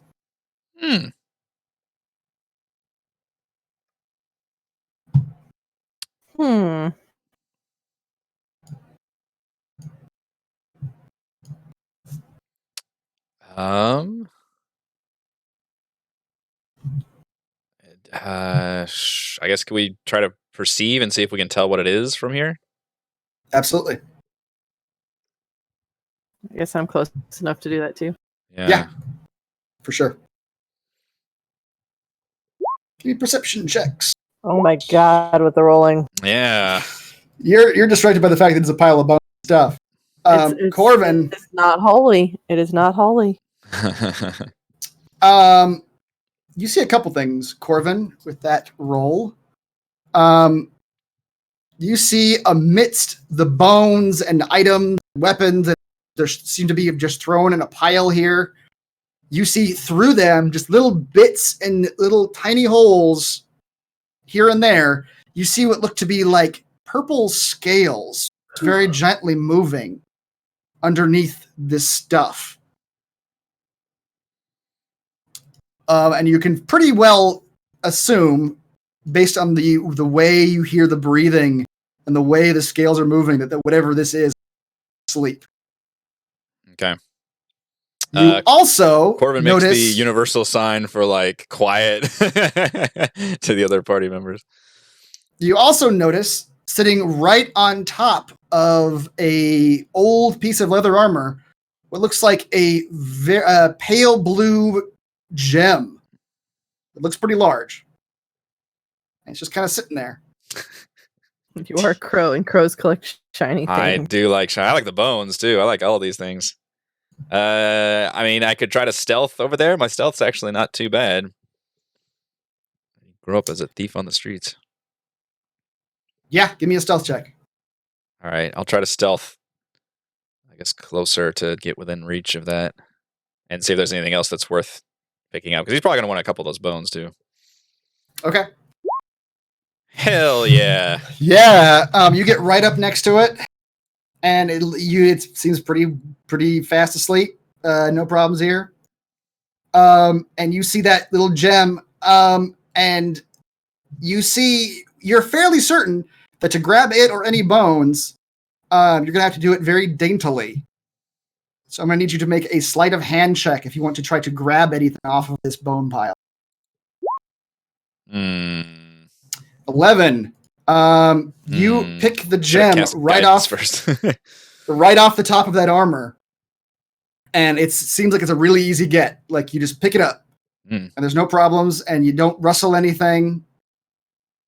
And as you pick it up, Corvin, you are looking into the bone pile as you pick it up, and you see glinting through a couple of the bones a shiny piece of armor. Man, how many things are going to tease us to get closer to this dangerous thing? That looks super nice, but it also looks like it's got a couple bones on top of it. It's a little bit more buried in there. It's going to be harder to get out, you surmise. How badly do you want this armor? Well, I'm sure it's not for me. I use the heavy shit. Can I see what kind of armor it is? It looks like I have heavy metal robes armor. on. This looks like some thick metal. Ooh. Corbin, you think you can grab that? So Corbin actually has a few spells. He took the what is it called? The Magic Initiate feat because of his studies with the temple priests. So he actually has some cleric spells. He has 2 cantrips and 1 first level spell with 1 spell slot. But he does have guidance. So I could try to cast guidance on myself first. And then give myself at least a D4 beforehand. So he quietly whispers the words. And then, is it a sleight of hand again? Sleight of hand again, yes, please. All right, so I get a D4 after this that I could roll. All right, I guess I'm going for that armor in like the most careful way of like picking, gently scraping some of the bone, maybe probably pocketing some bones. Let's be honest. Yeah. All right, an 18 plus 1d4 for the guidance is a 20. All right. Corbin is desperate to prove himself to this party. A 20 is so good. You move some of the bones gently off. You take a couple of the bones. They're human. A lot of them look human. There's a couple that you suspect are animal, but most of them look like human bones. And you pick up that piece of armor, and you're able to move it out. And because you were so gentle with it, you see lying beneath it in a fairly slightly more accessible spot that would still require you to daintily grab it. You see a pair of slippers with a spider web design all over them. And they have a couple bones laying on top of them. And you suspect that you might be able to get that out too, but it's like you're playing with Jenga cubes at this point. And meanwhile, the steady rise and flow of the bones continues. I don't know. I feel like we should quit while we're ahead, even though my roll's been really good. But odds are this is not gonna keep working out. So I've got the gem and the armor. Yes, indeed. All right. You guys, are you stepping away from the pile now? Unless you want to do a bardic inspiration or something, I don't know. Falafel. Does it look like it's going to be even more difficult than the armor to grab these boots? It looks just about as difficult. Okay. To get the slippers out. Okay. Says I have faith in my friend. As he inspired. All right. Corvin remembers Falafel's words of some poem that he said, and once again just sucks in a deep breath and goes for yes. All right. God Jesus. Damn these Corvin, rolls. Yeah, you do not need the bardic inspiration. You just slip those slippers right out from, and you see that purple scales. You've cleared like a hole in the bone pile at this point. The purple scales kind of coil underneath that hole. Whatever was under there is very large. Oh boy. All right, Corvin will gingerly step back without making a sound. And motion for well, I guess I can hand these items out, but also I don't know where to go from here. It's all kind of dark. Oh yeah, you do not have dark vision. So the darkness so of the light. Okay. Yes, gotcha. The light from the outside. Yeah. Do any of us have torch dark vision? If you want. I'd be nervous about lighting anything around that creature. Are any of you half elves? I thought one of you might have been a half elf. Maybe not. I'm not. Oh, okay. Falafel might be. No, none of you have dark vision. Falafel's a half elf. Oh, you are? Okay, so you have dark vision. Do I have dark vision? I don't remember. Probably 60. about right. Half elves do, yeah. Yeah, Falafel's a half elf. Okay. I think your mic's up too. Yep. All right. Am I able to inspect these items now, or do we have to wait till like a rest? No, you can step back and inspect them now. You can do that. You take a look at the item. I want to go ahead and hand the armor to Scarlet for sure. Okay.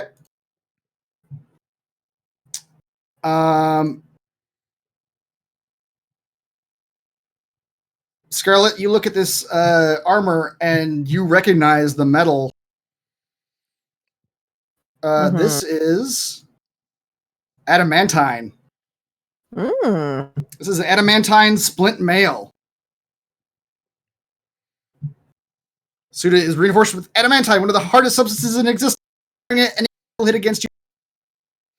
You're immune to crits. Immune to crits. You just see Scarlet just like trying to put it on over everything else. Over her current armor, just please. Please it all on. Yep. That's going on. All right. And Corvin, the slippers you pulled out seem to be magical in nature. The gem is you take a look at it for a little. Identify it as a pale blue obsidian, and you think that it's probably worth about 20 gold. The slippers. I'll give because you've got the boots, right, Falafel, from before.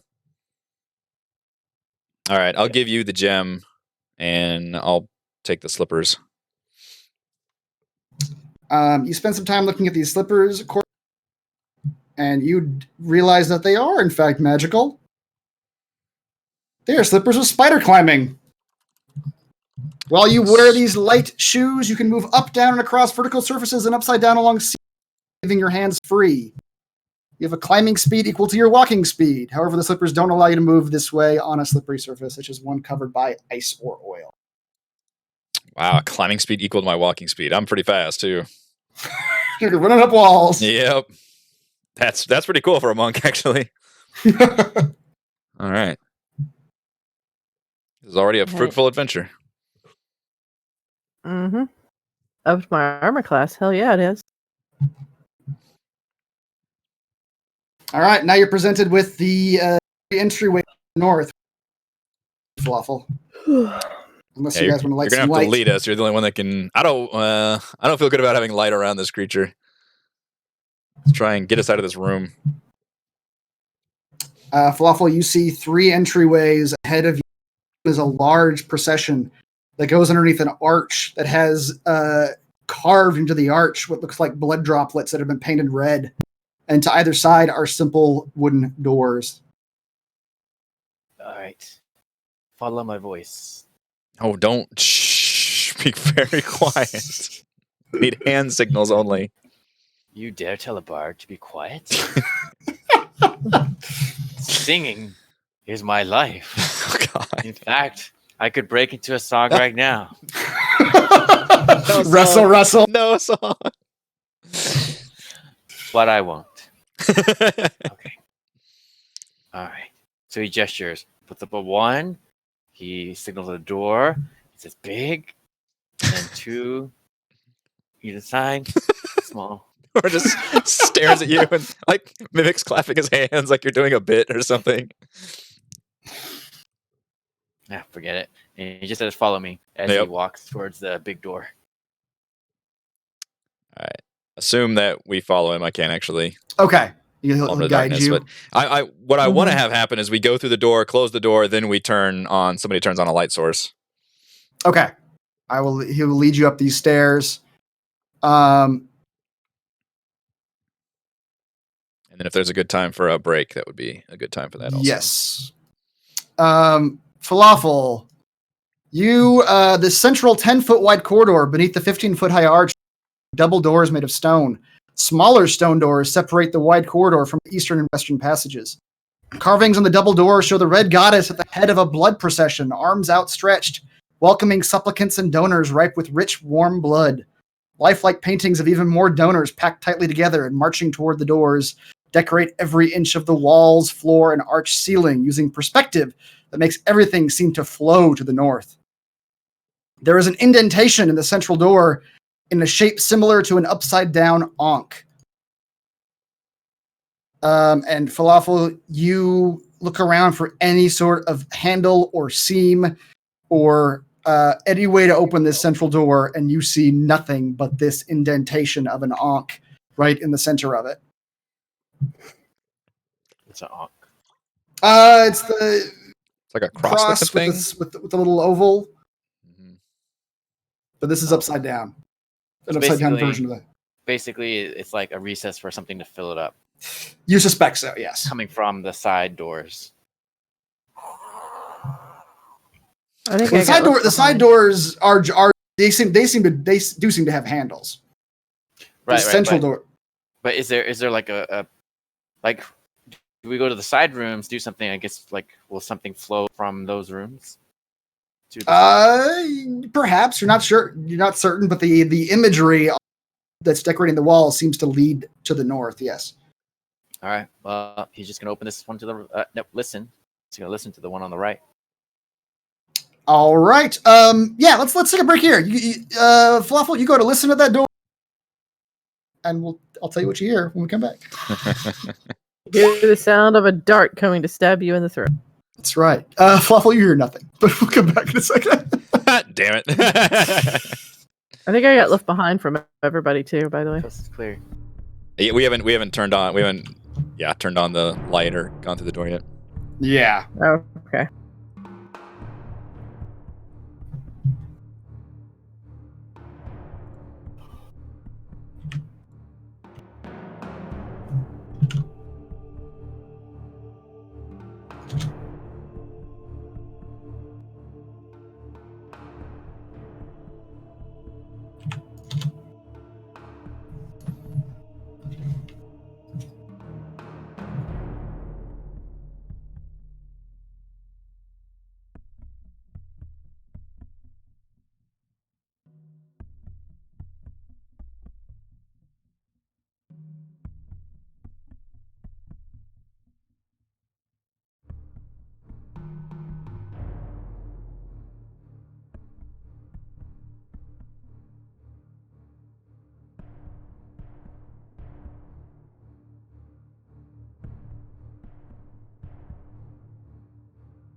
Yeah, you can go. It's fine. Okay. I don't know when Heather's gonna be back, but yeah.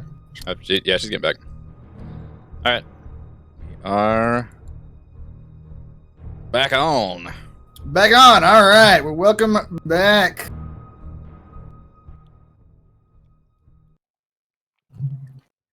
Falafel, you were listening at a door, and you were hearing absolutely nothing.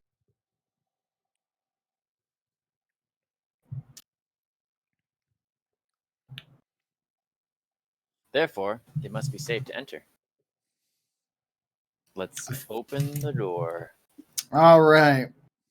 God, Corbin's never opening a door again. That one time. That one time. One poison needle and never again. The first door he ever opened in the dungeon. Corvin, you begin to slide this stone door open, and like the front door.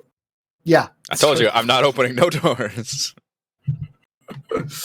Falafel, you slide the door open, and like the front door, it sort of slides silently, even though it's very heavy.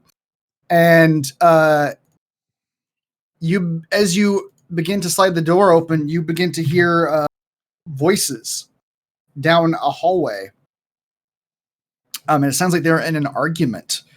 You hear what sounds like a female voice saying, "Just let us out of here, you damn little imp.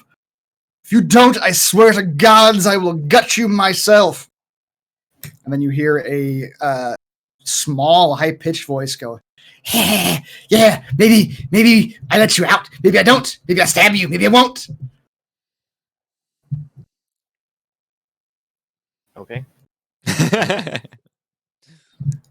He's gonna stealthily approach the voices. Okay. Give me a stealth check.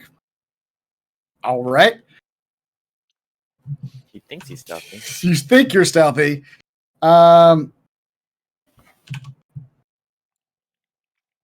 just gonna get close. Oh, he signals to us to follow.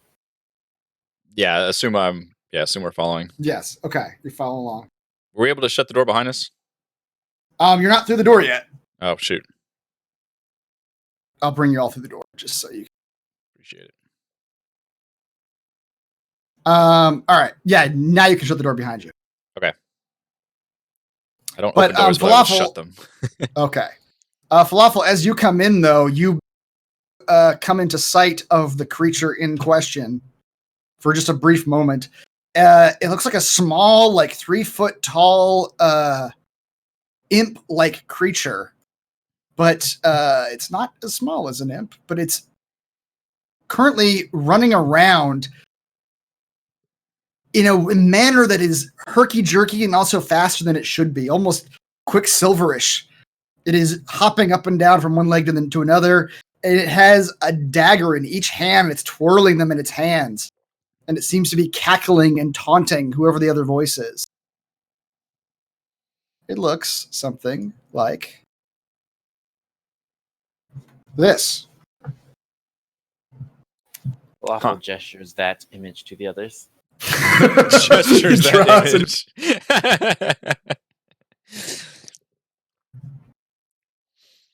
Wow. And it continues to just sort of run in this little room that you see it in, Halfred, and it is Halfred. just taunting. So what? You said Halfred. I did. You are. Wow. Wow.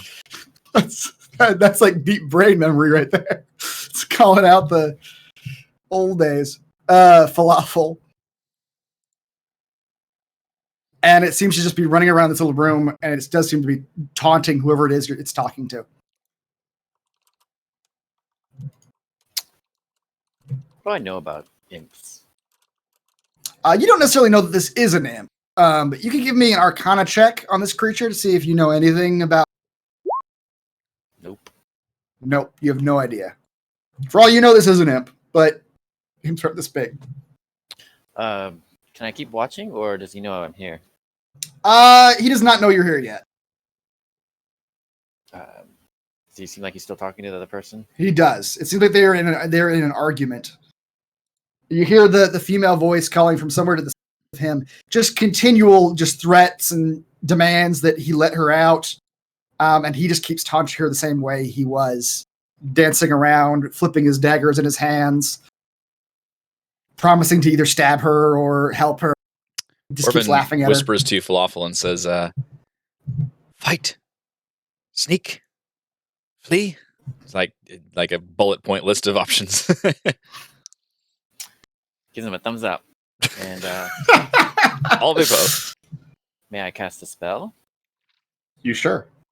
I'm gonna use it. I'm burning through my spell slot too. Actually, let me think. No, actually, let me hold off real quick.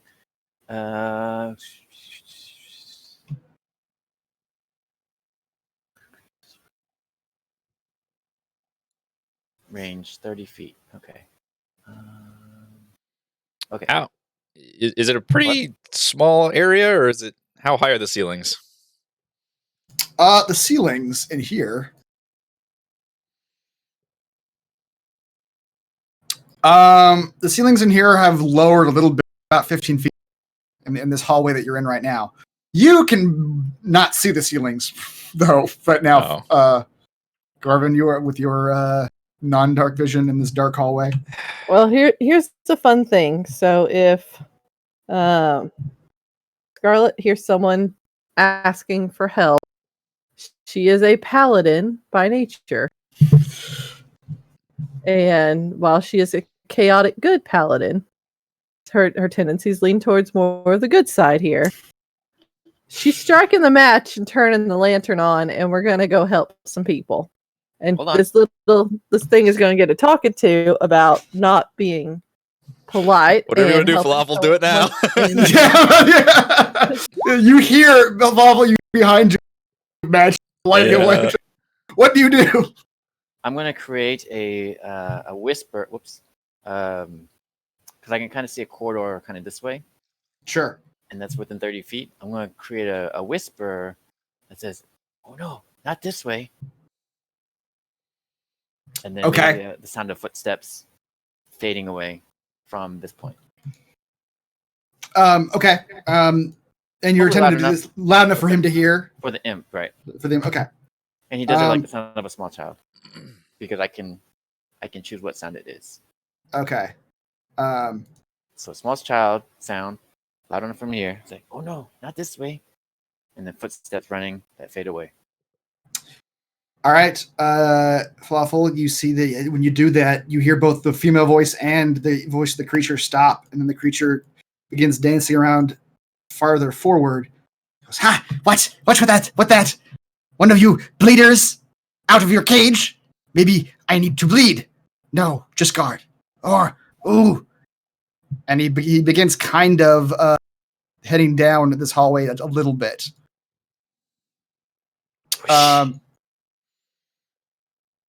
Scarlet, you lighting a light? Oh, yeah, because she has no idea this thing's in front of her. She can hear things, and she knows things are going on. And she knows someone needs a very strict talking to about how to help individuals properly. And it's just with Timora's luck that I am here to provide that information to them, and then to finally help the individuals who are asking for help. Be that to return them to the light of Timora's luck or to their lovely home. All right. What does your lantern do? It's just it's a torch. It's just a regular torch. What is a torch normally? Like 60 bright, 40 dim, I think is how I usually do it. Okay. I think I didn't waste a spell slot for that.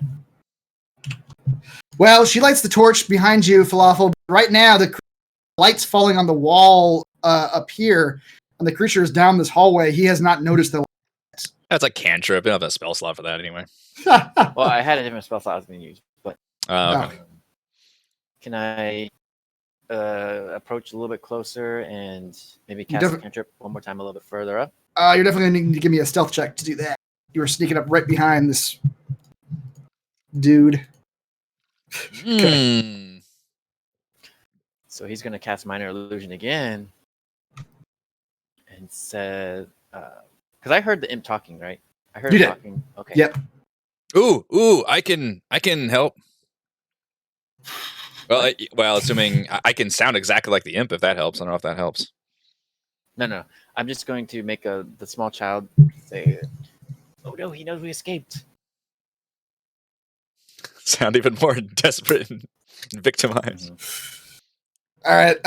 The creature is still twirling his daggers and dancing about, and he says, "Ooh, bleeder out! Where you at, bleeder?" And he turns around this corner, and you lose sight of him. And then he gestures to the other two to follow. What you see at this point is a dark, dank chamber that is accessed through an iron gate.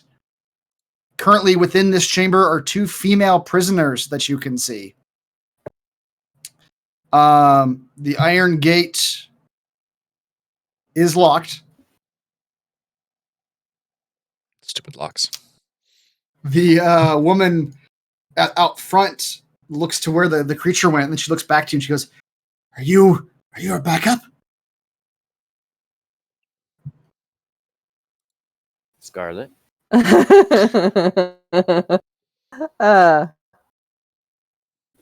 Scarlet will begin by letting them know all about her Lady Timora and Chance and Luck. And She cuts you off real quick. She goes, That thing's gonna be back in a second, lady. Well, don't Whatever you worry you're about gonna do, that. do We'll it. take care of it. I mean, Look, this is not her strong suit, all right? You're going to have to listen to the whole spiel if you want to get out of here. Falafel says, I'm "Quick, looking. While the thing's gone, what do we do? Do we let you out? Do we keep you in here?" Why are you in there? What did you do? Did you do something wrong? Are you in there for jail? We came here to kill the For jail. for jail. Shut Are up. Are you in here for jail? Is this where jail is? All right, Mazzolium. You're here for jail.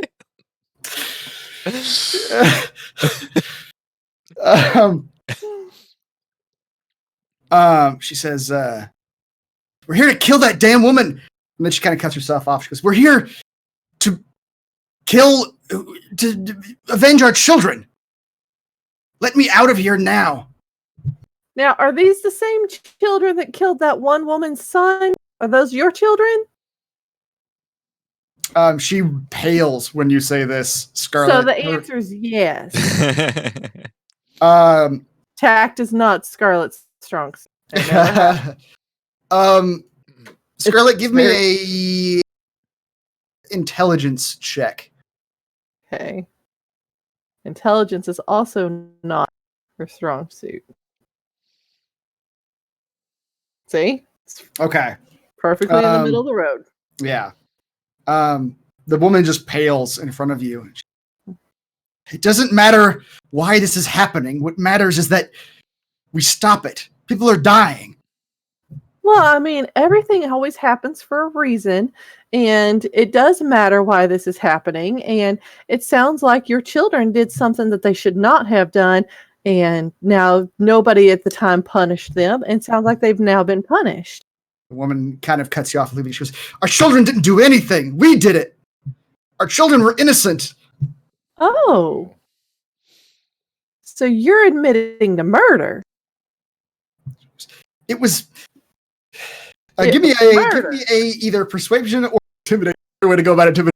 But you're kind of doing it. I'll do persuasion. It's peppy persuasion. It's peppy, yeah. Spicy. Oh, come on. Man, you're just struggling with these rolls. Just Yeah. slowly, but by the end of the night, you'll be getting crits. I'm sure of it. blood out of The stone. last Right? roll will be finally. That's in right. Yeah. But I am on the outside and she is on the inside, though. So Right. She says, I don't admit to anything. All I admit is that the woman in this place, she must be responsible for the deaths of our children. because you're responsible for the death of hers. She just stares at you at that point. She goes, Are you going to let me out of here? Or are you going to let me die like the rest of my friends? Well, I mean, there is consequences to the actions that we take, and it is not for me to judge who is judge, jury, and executioner. And it sounds like you have been judged by one of your peers for the crimes that you have just freely committed and just admitted to. And at this time, I'm not real sure. She's literally having a mental. We're being paid to do a job, and we get money if we bring them back. I can't remember if they said alive or not. Corbin will say, they did say alive, yeah. Corbin will say in two different Yeah. voices. One of them will be like, where? And then the other one is the exact voice from the quest giver of the woman's name. Orvis, I think. Orvis, something like that. Yeah. This is Orvis. Yeah, so it's like, where? Orvis. She goes, I don't know where Horvies is. She sicked that beast on us, that thing. With the sword. It cut down some of us and took the rest of us here. Oh, the big fellow at the door. Yes. Well, I don't know if the big thing with the mask and the machete. Yes, that thing. Oh yeah, he's dead. It's fine. I have blessed his soul back into Timora's love. She gives you what almost looks like a wry smile, Scarlet. And she goes, yeah, that's what we thought too. What was it? No, he dead. Well, I mean, you guys hear at this point the creature down the hall who walked down it, sort of calling out to something. You hear noises that sound like maybe it's coming back. It's the calling out has stopped, and you just hear rustling in the hallway to the east. Corvin, how quick can you pick this lock? Corbin checks for traps first on this lock, but he also motions for the other two to like watch the hall and get ready. Basically, he has like a lot of complicated like gestures that you guys probably don't understand, but trying to motion towards the hall as he stands in front of the door. Here, just pick the lock and then we'll hide back here as the imp comes back. We'll use these two as bait. That sounds more like the Tomb of Annihilation crew that I know. That's right. they did admit to the murder of a child, which is very, very wrong. It doesn't matter what the circumstances are, and they should be judged for their crime, no matter how long ago these crimes occurred. So I guess we do need to let them out of this jail and take them back for them to confess to their elders what they have done and to seek forgiveness and I agree. to have better luck in the future from Timora. I think a juror of their peers would be more reasonable than this imp. Corbin has paused the whole time you're saying this, and you guys are having this debate, and then finally, when you enter over, he finally just shrugs and doesn't really seem to care about the moral qualms about it, and just starts picking the lock. Corbin, you can give me a investigation check if you want to examine the lock before you. We can, but man, who knows? The roll's been pretty good so far. Oh, nope. Would you like to go ahead and pick the lock anyway? You're positive you saw. You don't know what you saw in there. Oh fuck. Yeah, I'll pick the lock. He's feeling better. He's got his touch of death. All right. Go pick the lock. I swear to God, if I get hit by something again, fuck.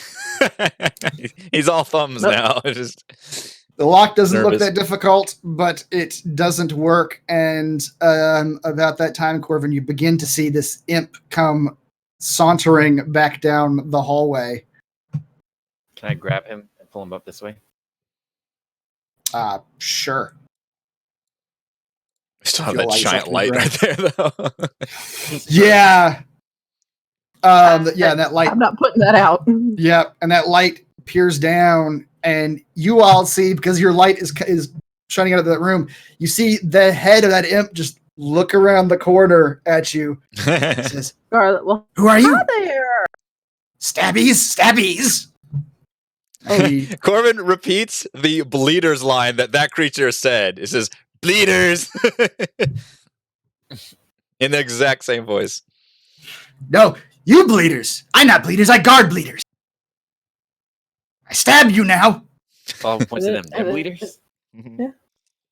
Scarlett's got her knife and her longsword. And he goes, "Stab me!" At this, the creature lunges at you with its daggers. And I'm going to need Okay. everybody to roll initiative, which I never took off. No, you didn't. All right.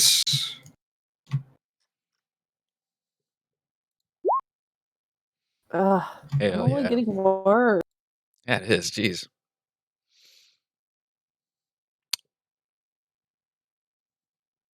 What? Oh, a 22 and that motherfucker beat me? Holy crap. This thing seems unnaturally fast to you, Uh-huh. Corbin. Jesus. That's some BS right there. All right. The Quickling is going to dash at you, Corvin, and he's going to make a dagger attack as he attempts to slash at you. Does 15 hit you? It does not. I got a 16. Okay. He's going to dance to the left, and he's going to slash at you, Scarlet. Well, when you went for him, I did give you. I did use my protection fighting stuff. Oh. So Thank you. Oh, so he's got. Yeah, would have disadvantage on that. yeah, he would have had a disadvantage. Yes. Okay. He's going to dash to his, like hop to his other foot, I'm and mom armed, Corvin. What you get for going faster than me? Yep. And then he's going to slash back to his right foot again, Oh, no. all in a very quick motion. Oh, shit. Disadvantage. Oh, Disadvantage. shit. Yep. Nice. And none of those 3 slashes hit. Wow. He says, "Bah! No fun!" And he dashes down the hallway. You both can take an attack opportunity on him. Scarlet But- already used her reaction, though, Ah. to protect me, which I appreciate. However, Corvin, as you do so, the blurry, quick movements of the thing make it so that you have disadvantage as you try to land a hit on it. That is a Egads. negative. Egads. Corvin, it is your turn. 3 and a 2. Okay. I will. How crowded is this hallway? I Small. will- It's very yeah, small. Run down and attempt to attack it with the bone chucks, whack it, and still say "bleeder" in his same voice. That will hit. 8 bludgeoning damage.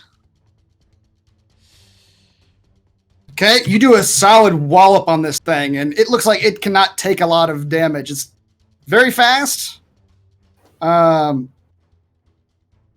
not a lot of meat on those bones. So it looks pretty wounded. It does look pretty wounded, yeah. All right. I'll just do my regular. Whoops, that did too much. So I just, if without using any key points, I can just do an unarmed strike as a bonus action. So I'll do that. Ouch. 12. You do have a bardic inspiration. Oh shit! Well, You're right. How long does that last? Ah. That's probably still on, isn't it? 10 minutes. You think, DM? Do I still have that bardic inspiration from Yeah, you do. 10 Okay. minutes, yeah, for sure. 1d6? How about 13? 13 does not hit. The thing is dodging. I do not feel very. To get out of the way, I'm gonna try to climb up a wall here. But if you want to put me like in a different spot, you can. But I'm gonna try to basically move up a wall so that somebody else can get in melee range here. Okay. Yeah, I'll put you like. Can you kind jump in of- front of him? Yeah, I can't actually see though because this is as far as the light goes. Right. It's very I'll dark put you in like here. kind of in a corner here. Okay, yeah. You're up on the wall. Yeah. So I guess I'd like to stay in melee if possible, so I don't get the opportunity attack from him, but try to move on the wall so that somebody else can stand there. Sure, you can stay within 5 feet and sort of move just off to the side. Yeah. Falafel, He's gonna step down. Does this imp look like he's aggressive again, or that he's gonna keep running? It looks like he's aggressive. He's motioning with his daggers at you. Now that Corbin attacked him. Yeah. Okay. Well, he's just gonna pull out his hand crossbow.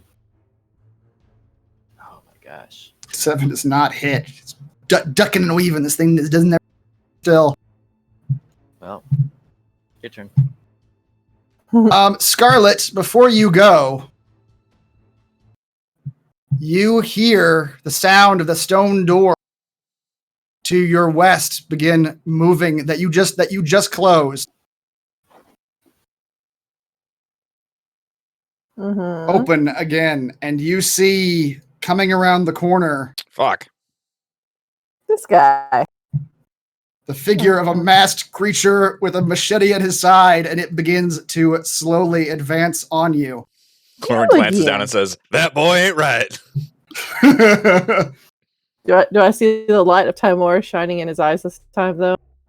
You do not. And you see none of the damage that you did to the thing. Your goddess is alive. Like... She's like, no, this is another one. And this time, Scarlet, the thing's going to ignore you and walk past you and attempt to throttle you. What? I didn't like that bad things you said about it. Possible. I don't have a reaction to save you this time. I'm okay, thank you. Give me a strength check to avoid being grappled. Fuck! He did it again! He rolled a he did it 20 again. He did the on same the thing. strength. Really good at grabbing people. What's the point? Yeah, he throttles you. He He throttles you. and lifts you off the ground.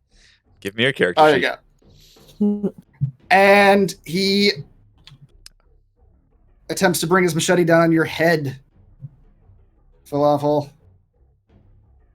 Oh my goodness! What? He's got it out for From you. the DM. Yikes! Shit.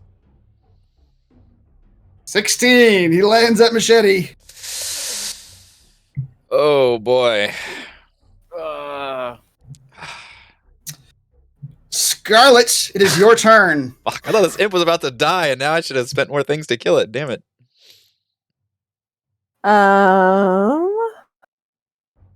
You hear from the jail cell. The woman, she sounds like she's insulting you, but she also sounds terrified. I told you so! Now, if you're not going to help and say things that are helpful, why don't you just go sit in a corner and be quiet until we're done She here? does okay? back away from the bars. The thing is standing next. Good job there. All right. Well. All right. Regular though, because I don't have ability to flank him. Bit of a tight hallway. 13 Well, 13 does hit this thing, Ooh. yes. It is blood Alright. from a stone over here with these rolls. Yeah. That.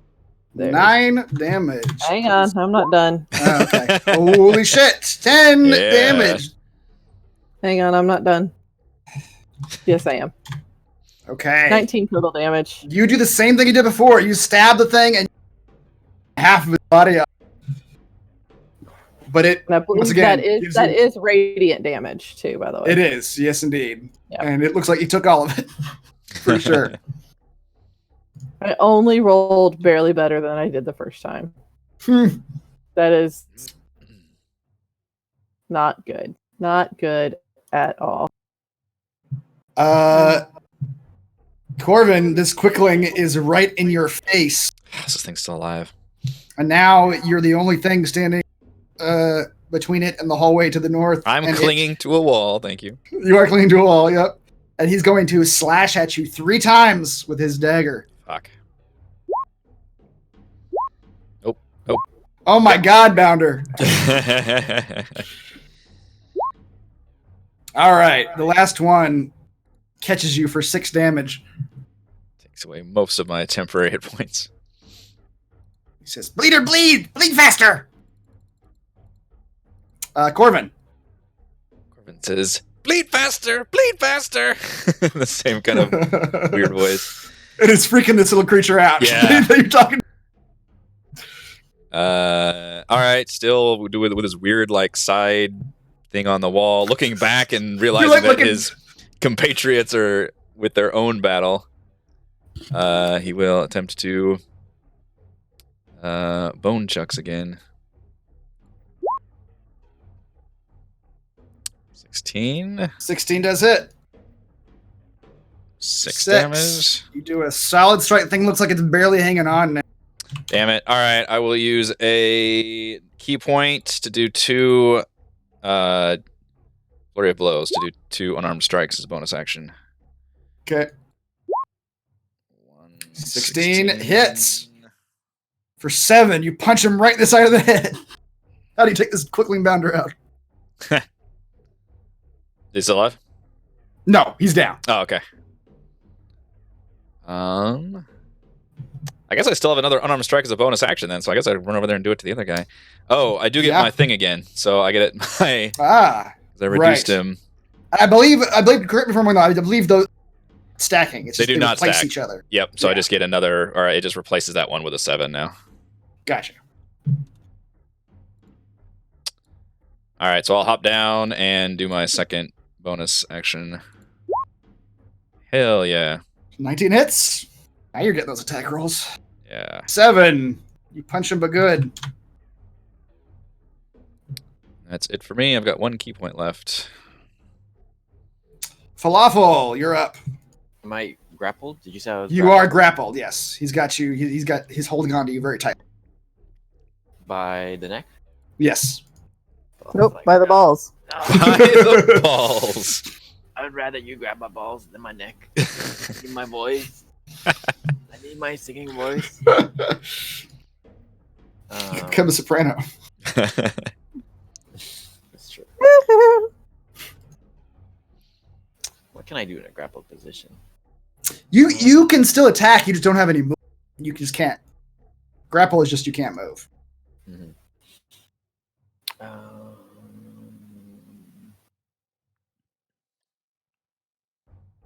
How injured does this thing look? Again, this looks very injured. Those radiant strikes, and then it looks pretty injured. He's taking a few hits. Me doing a flying kick because I went down the hallway. Reaches for his rapier and attempts to swipe at this thing's face. Okay. Hell yeah. Sure hits. Yeah. 8 does hit. Thing looks like it is barely hanging on. Oh, jeez. Yeah. That's all I can do. Are you okay? Do you need to heal yourself? Because it's going to go next.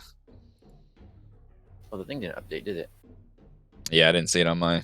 Everybody looks full bars to me. Well, it's too late now. Oh, the token? Yeah, I'll do it for you. Yeah, I changed my hit point, but it didn't update. It didn't update the token? Oh, I don't, weird. Have you set these as default tokens for us? Because I don't know if... mine hasn't been doing it either. I've been updating my token instead of my sheet. I think you have to set them as the default token. As default tokens? Oh, okay. And then it'll tie it to the...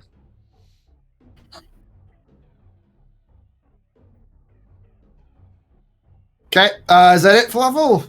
Yeah, that's all I've got. I guess Falafel says, I dare you to hit me again. See Corwin say, hit me, seeing that his friend is injured. The thing stares down at you, Falafel. Hit me. And I need you to make a DC 13 wisdom saving throw. Oh, the Be penance. frightened of him. Staring at you again. Yeah. Looking into those deep holes where eyes should be. You're not afraid. Nice. I look him in the eye. Get a +0 too. You needed that 16. Seeing that you're not afraid of it, or you're not sure why it does this, but it does seem to take your advice, Corvin, and it bodily throws with its left hand Falafel behind it. Oh. with its left hand, it just tosses him and raises its machete on you, Corvin. Oh wait, hang on. What's your AC? Oh wait, you have a 16. You're I have a 16. Yeah, I'm good. Okay. It does not hit. Nimbly dodge. Yep. Scarlet. This thing is almost dead. Yay! Now I can get advantage.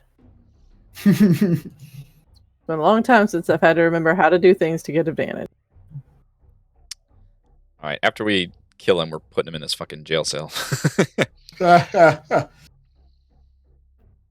4. You lop his head off. Hey, there he goes. All right. A final strike. I just realized his name is Mason Horvitz. Very good. I thought you of all people would appreciate that. Great. It's your philosophy on naming the D&D characters. Yeah, that thing crumples to the ground. The Quickling is also dead. So the head And is severed. the head is severed. Takes a head with us. Just as assurance. Falafel's going to push it through the bars. The 2 women in the cell are cowering in the back of the cell at this point. All right, I'll try to pick the lock, get them out, and we'll put the whole fucking body in there. Okay. But You take know- the machete. Sure, you can have. God damn it, this lock is just fucking. He just, You- let me in. Let me in.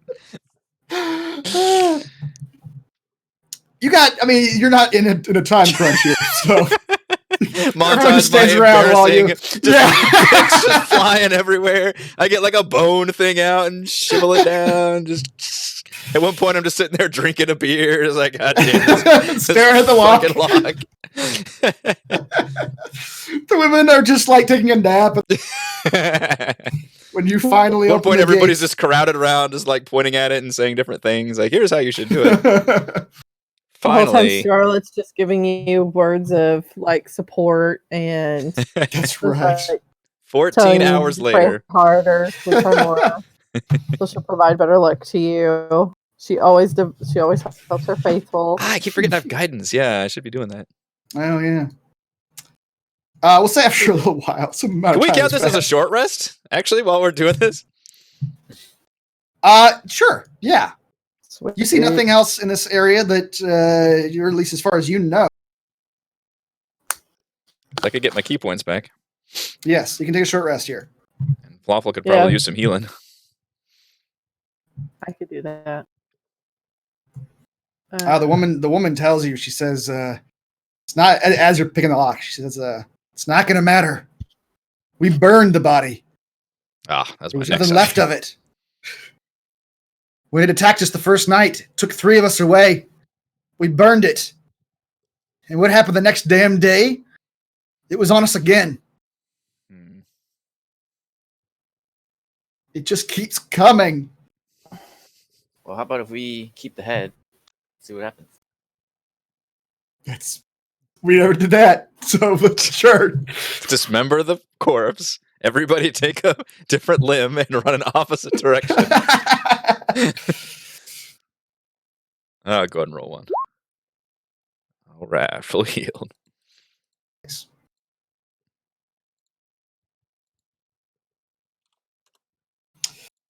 Okay, Corbin, after spending An hour. It was half an hour, So, yeah, whatever it was. you're able to unlock the cells. The woman comes out and she says, "We need to get our friends. They took them to the central chamber through the main door." That's right, chat. Falafel, you have a Song of Rest. You can give yourself. I think you do. What is that level bard? Good call. Good call. Extra hit points. Yeah. Thank you, Jerome. 3 points life or death. All right, continue. She says, "I saw him and some other things I couldn't identify taking the rest of my friends into that central chamber.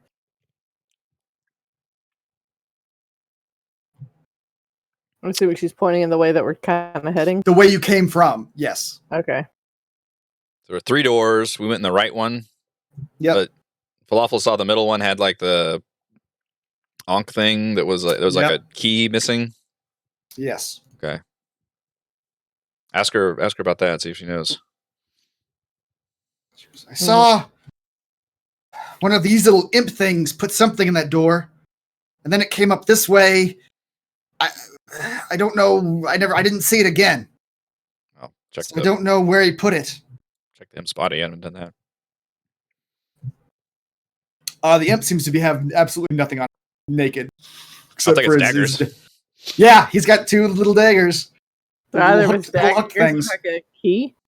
No, they don't. Daggers that could fit in there.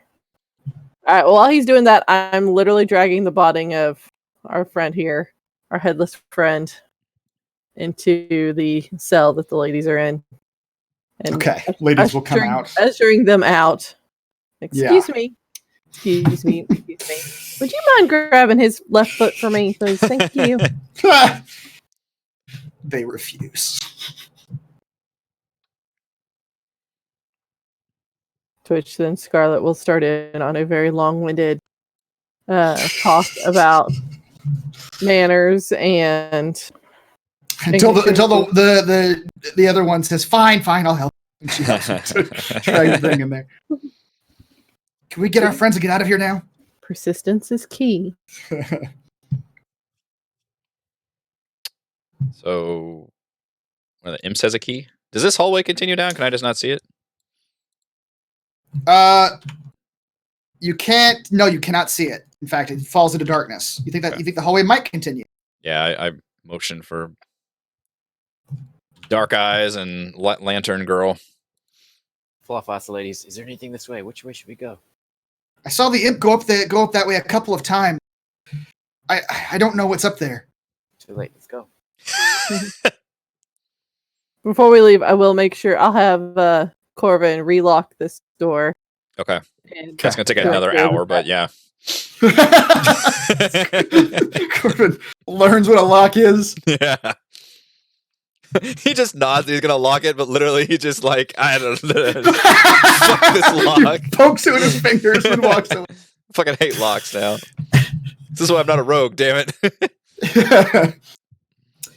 Alcoves line the passage ahead. All of these recessed spaces contain large stone urns. Their tops covered by heavy stone lids. Strange symbols decorate each urn, unreadable runes that seem to vibrate as you look too long. A faint metallic tinge hangs in the air.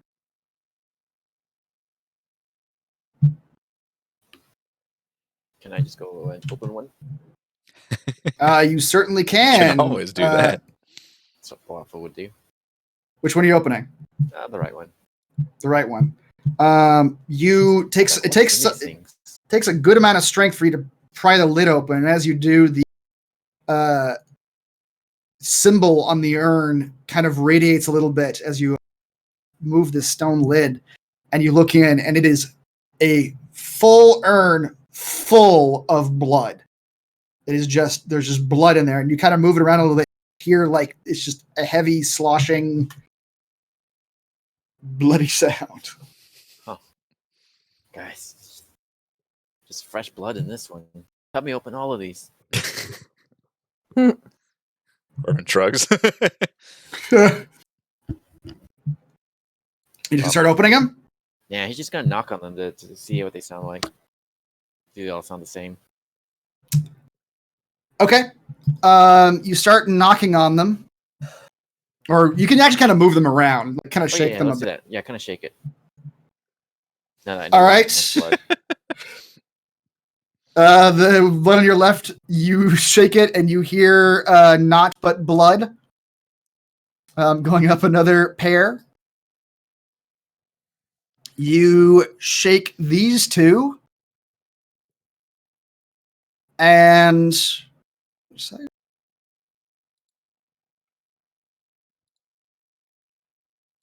one on the right, you can hear the same sloshing of blood, but you can hear there's something loose in there. but it's unclear what it might be. I want to open the one that doesn't sound like blood. So I guess the one on the left. Okay, well they both felt like they had stuff in them, like liquid in them, but the right one felt like it had liquid and like some loose object in the liquid when you shake it. What's in these things? Let's open this one, the one with the loose object. Okay, Could be treasure. you open the urn, and inside is just full of blood. Same thing as before. The metallic smell hits your nose. If I slosh it, is that sound still there? Yep, sounds like something is at the bottom of this urn, full of blood. You probably have to dump it out to actually get or stick your hand in it or something. Guys, don't freak out, but there's gonna be some blood at your feet. If that Scarlet would look for anything that she could step on to get a little higher. Corbin looks very interested. If I had known, I would have taken Mage Hand at some point. Stick your mage hand in the blood. Mhm. Mock that blood. What can I do? What can I do? I know I can't mock it.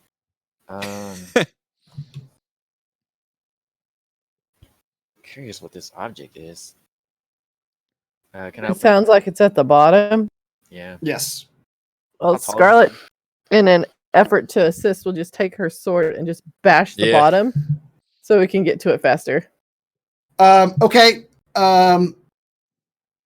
When you do that, the urn explodes with blood. A geyser of blood. More blood than should have been in that urn. Sprays at you from where you broke it. Can I shove my hand in there? I'm going to need both of you to give me a dex saving throw. Oh man. Ooh, Dex is not my strong suit. Uh-oh.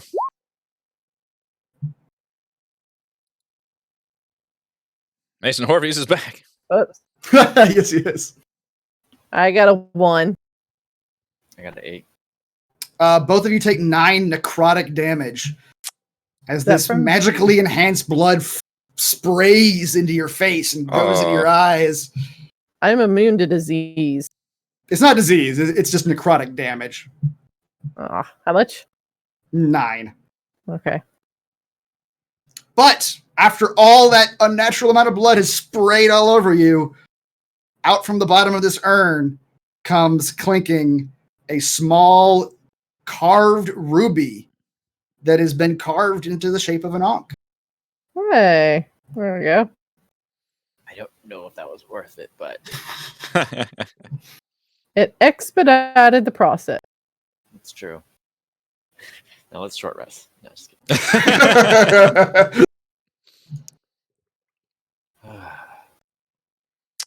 Does it look like that would fit the door? Is that the right size and everything?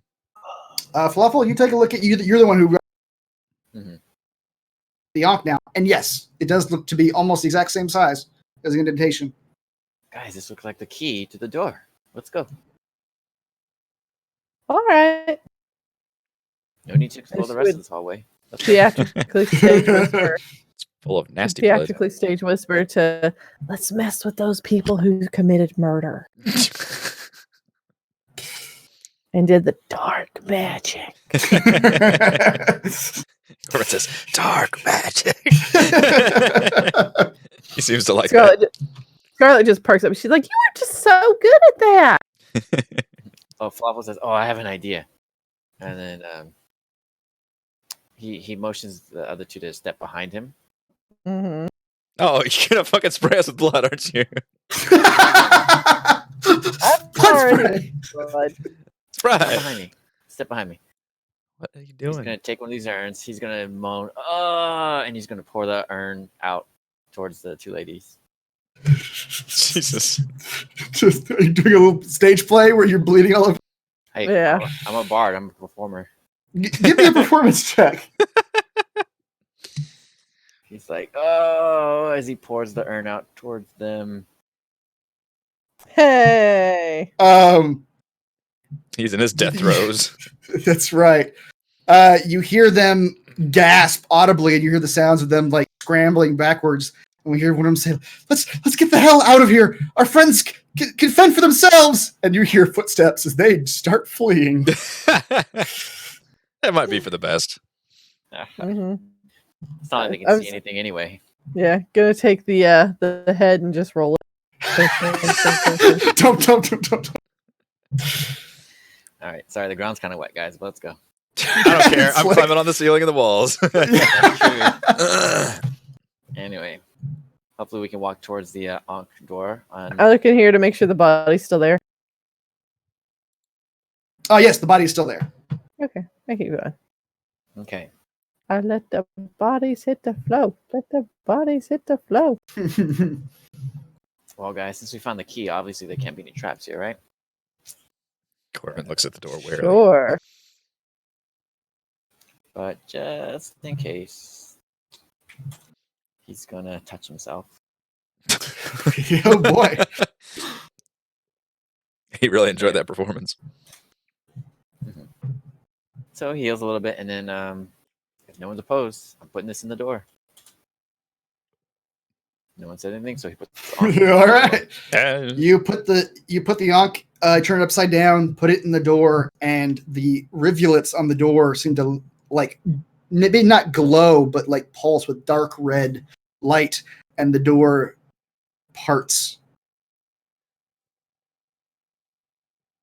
Well, that's not ominous. This dome chamber for you, concave floor with rivulets carved into the stone that lead to a central drain. 8 tall metal cylinders about the height and circumference of a large man hang on chains suspended from the domed ceiling. Space remains between the bottom of each cylinder and the highest point of the curved floor, where the carved channels begin. Blood drips from holes in each of the cylinder's bases, pooling beneath it before flowing down the rivulets and into the central drain. 2 shambling figures move from one cylinder to the next, prodding each with long wooden poles so that it swings upon its chain. Hmm. Do they see us? If they see you, they make no indication that they do. They seem to be, in fact, one of them moving in a clockwise fashion around this room.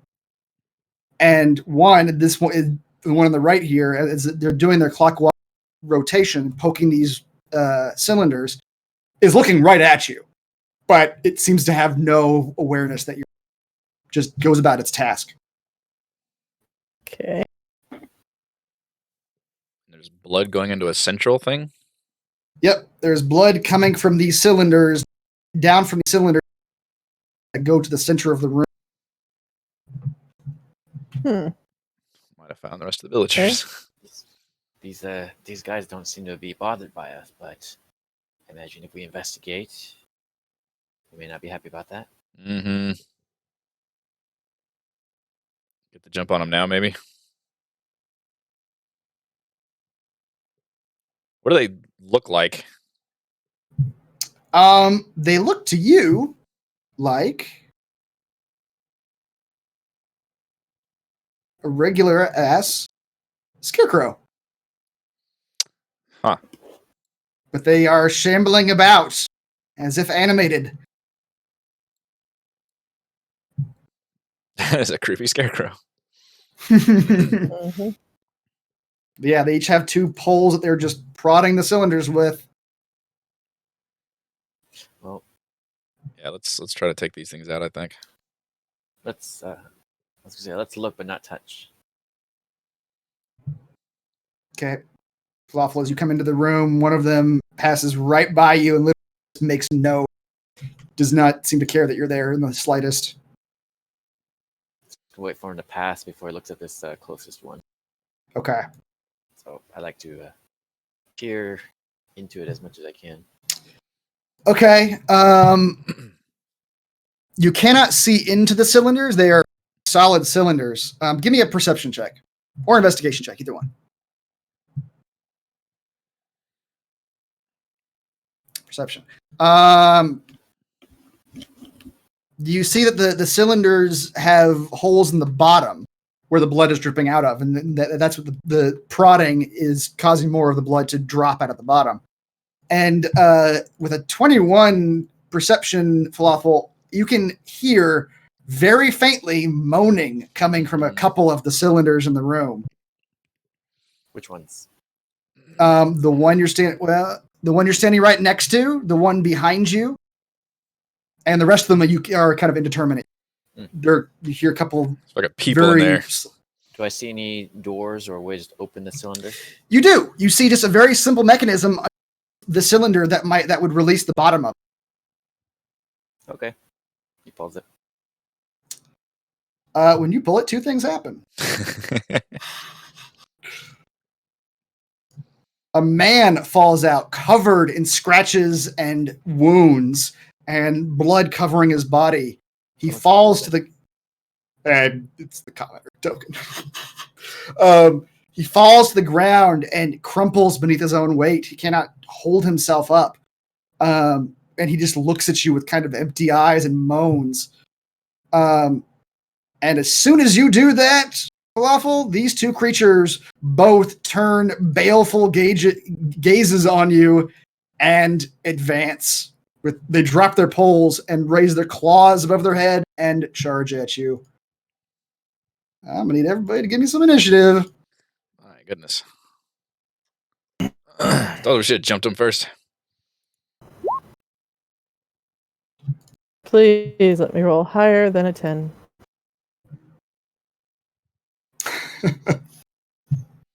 Oh, mercy. Your dex is better than mine. Chris has been nailing these initiative rolls, too. I know. They've been crazy. All right. The scarecrows charge at you. The one right nearest to you, Falafel, is going to come at you with its claws. It's going to make 2 claw attacks against you. It's 14 hit? No, I'm at 15. Okay. And only if they hit does their fear thing go off. Okay, it claws at you twice. And the one in the back begins to advance. And he instead, as he comes at you, Falafel, his eyes glow red inside of the mask, the paper mask that he's got on. And he attempts to terrify you. I need you to give me a DC 11 wisdom saving throw.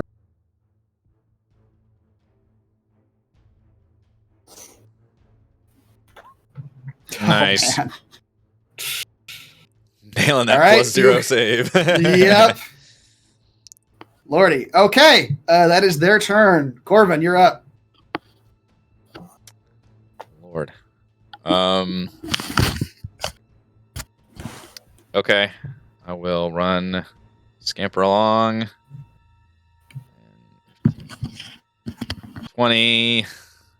Am I okay to be on this area? This is like a little sloped or something? Yes. Okay. It is sloped, but it's sloped just enough so that the blood will trickle down. It's not actually like an incline for walking. All right. Bone chucks time. 24 hits. Bash this scarecrow, but good. But good. Yeah, you said but. Indeed. And I will use a key point to do 2 unarmed strikes. Flurry of blows. 24 will hit.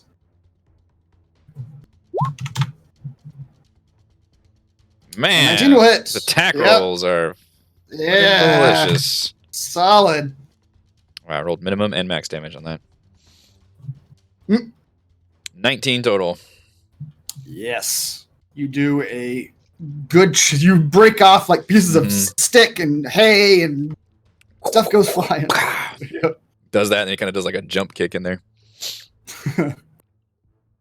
Scarlet, That's me.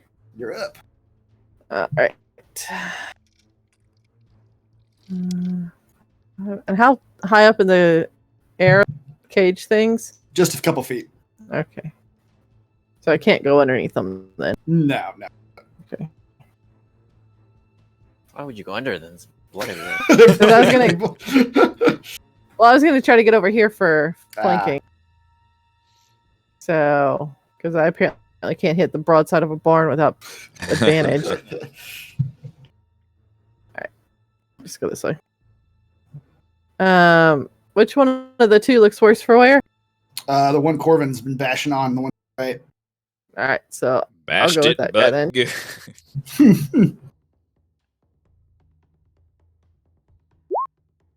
21 will hit a scarecrow. 10. 10. You lop off most of what was the left. Slow down there, sir. The word left is not that difficult. There's only a little bit of the scarecrow remaining. Okay. He's now at Twig Blight. That's right. Yeah. I do have a divine smite I can throw on top of that.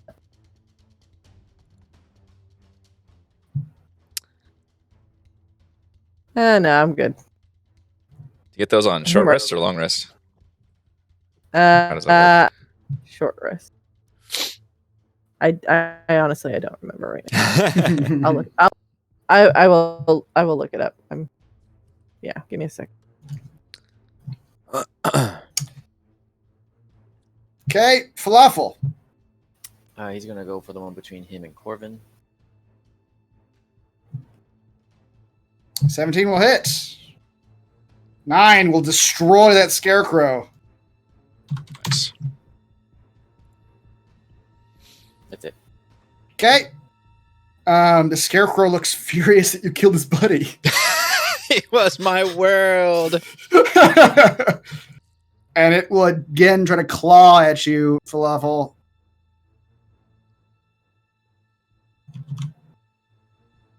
Twice with its claws. God. 17! 17 hit. Falafel says, I killed your buddy. You can't get me. I don't know. I can't think of his name now. You can't get me. I can use a bardic inspiration to roll a d6 to subtract from him. Okay. Wow. Oh, wow. From its attack roll? Cut his words. Cut his words. Or your words cut through him, I think. Your words cut him, yeah. My words cut through him. Your world is gone. As the scarecrow misses him. You see just utter despair in his eyes. Now it is you who are afeared. That's true. All right. Well, that was the scarecrow's turn. Corvin. All right. I will dance over here and get some more bone chucks action. 24 hits. 4 8. I'll just do my regular one bonus. Keep the key point. I'm feeling pretty confident now. For an extra 5. One little scarecrow. Yeah. All right. 5 damage. You punch him. Kick him. Your crow feet. All right. Scarlet. I'll move All right. Okay. down here. Very tactical, Birdman. That's right. I have all that speed, so. That's right. Okay.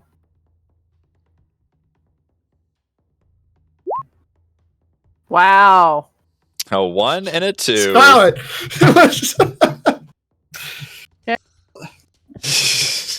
Jeez. All right. Falafel. Oh, it's my turn again. Combat does go pretty quick with 3 players. Yeah. Well, is this man? Can I flank with this man? No. Can that I man flank is with this man? That man is slumped against the wall, bleeding out. He is barely conscious. Sir, I need you to stand up and help me fight this thing.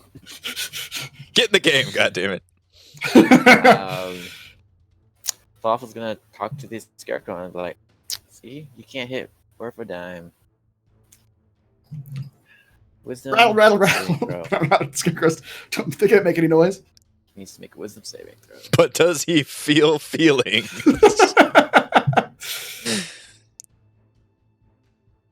Apparently. Yes. You are so cruel to the scarecrow. I've destroyed the only thing you've loved in this world. Now you're the last of your kind.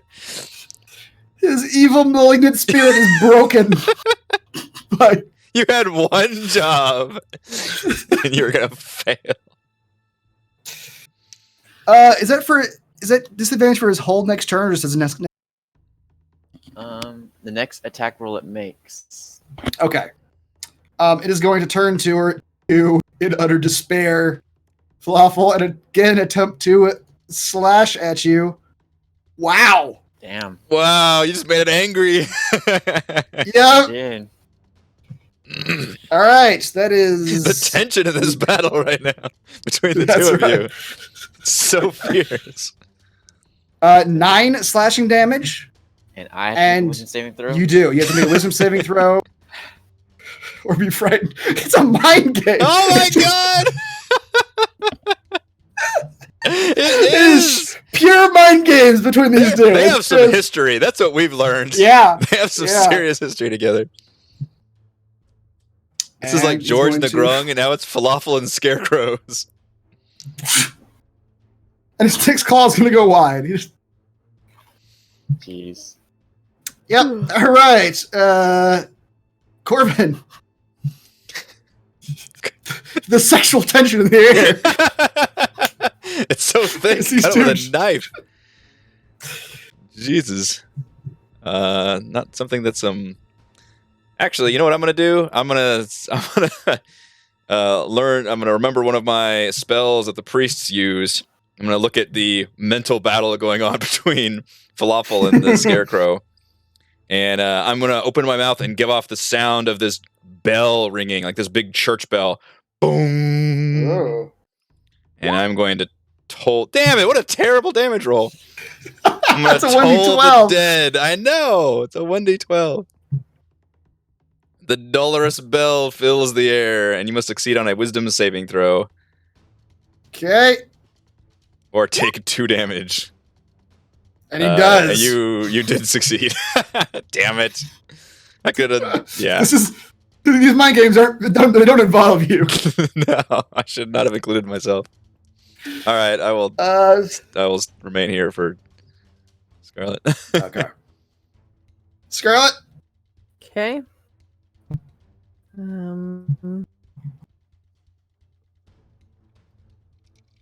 What? Oh, whoops. Advantage. You do. Oh, Lord. Scarlet, would you like to guess what a Scarecrow's AC is? 12? No, it's 11. It's 11. Oh, thanks. Wow. 7 damage. 7 damage. You hack a piece of the Scarecrow away. Falafel. You're so frightened of it. You guys handled this one Scarecrow like nobody's business. Other ones It's a whole new... Yeah. Falafel, you are frightened of the Scarecrow. Falafel says, can't look at you right now, but just want you. But instead, I'll look at your dead companion. Again. Continue with the mind game. Just lock it in. Another wisdom saving throw. Which it makes. Fuck. Right. I don't know how close we are to the end of this. Like how long you want this mind game to go on? Well, I think we found the townspeople. Falafel says, look at your dead friends, as he tries to distract him. The mind games continue. A reaction. So I'm going to subtract from his 18 a 6. Wow. Fails his wisdom saving throw. Wow. All right. Look at that. With that, You need a good roll, too. You see the hay in his head bleed out his ears. You mentally destroyed the hay. And the Scarecrow drops to the ground. That was incredible. Scarlet will close their eyes and begin to say a death prayer for Timor to bless their souls, to provide them a path to the light, and to help them with better luck to live a longer and healthier life next time. Oh, she's doing that. It's like, Corbin, help me open all these containers. Yeah, you can hear those moans. Yeah. However, you also notice the one you pulled out is dying. He is bleeding out. I will go and just do a lay on hands for 1 point to stop them from bleeding. Boop. Okay, you do that, and you stop the bleeding. Yeah, I'll just go around the whole path as they pull them out. I'll go. We've got into a science. Give them each one health point. All right, start pulling them out. Medic. Here, just for role playing, I also know the mending cantrip. Can I mend their holes? Mend their holes. I'm pretty sure it's inanimate objects, but yeah. I mean, they're technically inanimate until I give them that point. So you could fix their clothing. I'll fix their clothing. There you go. Mm-hmm. You guys go around methodically releasing each of the people from their cylinders. They all drop out. However, 3 of them, when they drop out of the cylinders, are already dead. Ooh, Corbin inspects the hell out of those. He's very interested. They have been stabbed and sliced, and look inside the cylinders. Basically, Iron Maiden type stuff. Just prongs and blades. Sliced and diced and made into julienne fries. Mm-hmm. That's right.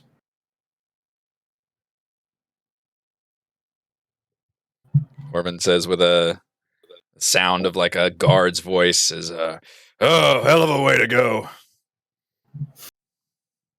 All of them, now that you've healed them all for 1 hit point, bleeding out. But all of them seem just totally out of it, barely able to stand. Who else is counting up how much gold we get now?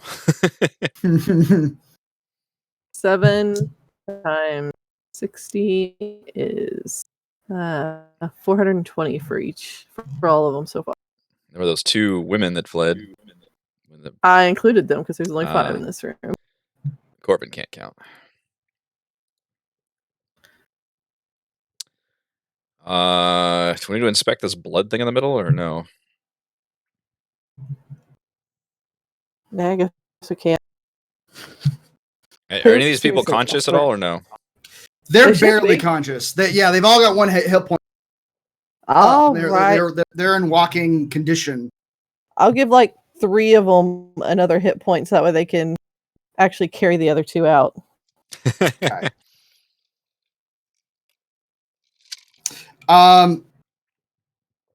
You guys could, and I'm giving you this option because it's 10:07. Yeah. You guys could, which you won't get half your reward because if you remember, the elders told you that the rooting out whoever's doing this was worth 600 gold. And they were going to give you 60 additional gold for each villager you bring back. You bring back just the villagers, you'll only get the gold for the villagers. So we're not quite done with this. As the DM says, you're not quite done, but it's also 10:07. Yeah.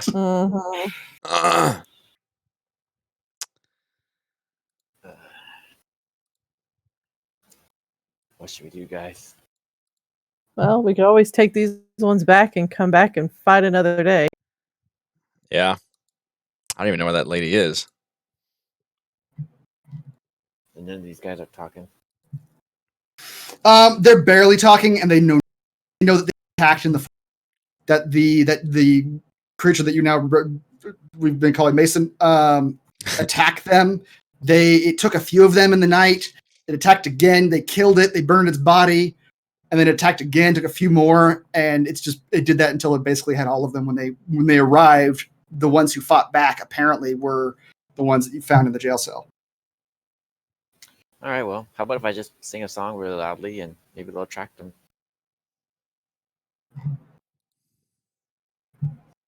Attract who? Whoever the lady is that's doing all this. Oh, go for it, I guess. Well, I'll try to... Well, we can usher the live ones out before we do that. Okay. You begin... We'll tell begin ushering them out. 2 of their friends are already in the woods. Do we still have the head? Yeah. Falafel, use that head as a prop. See if that'll piss her off. Mm-hmm. Put it in the middle.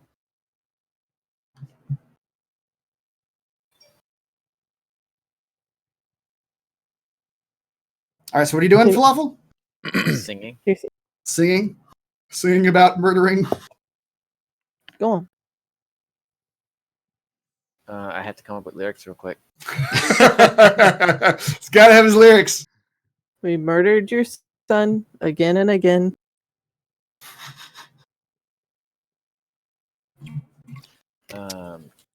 Although we probably should mention that, well, maybe these people should face justice also.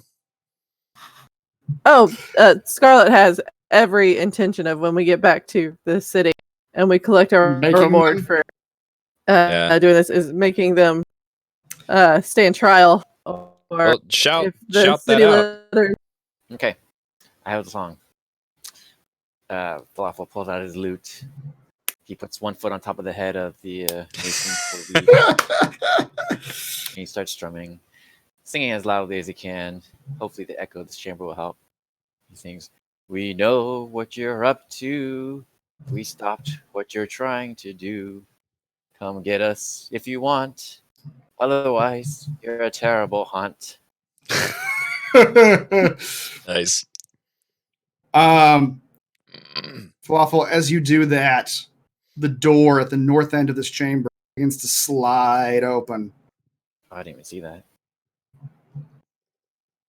Holy crap. You hear a voice from this chamber call out, "My boy! My baby boy! Look what you've done to him! Look what you've done!" How much can you see, Falafel? I mean, what just... It's like this area's actually lit up. Yeah, the whole area's... Oh, right. Yes, it is. So you guys actually can all kind of... I'll read you what you see. Room full of bones. Yeah. Isn't this chick like a bone nugget or something? And we're all This massive chamber is divided into 3 distinct areas. A grim entryway fills the southern portion of the chamber. Bas-reliefs of skeletal forms jut from the walls and reach down from the ceiling, while the floor itself appears to be made of a carpet of bones. Stairs rise out of the bones to the central area. The central area contains 4 large stone blood cauldrons. Blood bubbles and undulates in the cauldron. Magical energy sparks along the rune-carved floor. A cross-shaped dais, that's another one that I'm not sure if I'm right on, in the center of the northern wall features a magnificent and terrifying statue of the Red Goddess. Tied to the statue, glowing red cords running from it to the statue, is the body of a man decorated in a mask with a machete fixed in its hands. And kneeling before the statue, her head bowed in prayer, is a priestess in blood-stained robes, Mother Horvies. Found her. She turns away from the wall and faces the statue again that she was praying at. And she says, "Do you see what they've done to you, my boy, my baby? We have to punish them, don't we? We have to punish them, and then we'll finish punishing the village, and we'll punish anyone who wants to hurt you. Come back to me, my boy, and punish them." And she turns to you and lets out a scream in your direction. I mean, everybody to roll initiative. Is this a good thing we locked his body in that room the other day, in the other area? I think she's just making more of them. Yeah.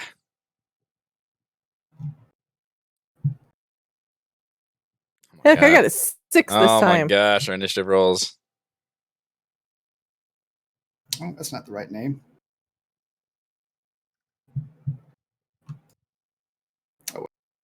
That's a big ass chamber.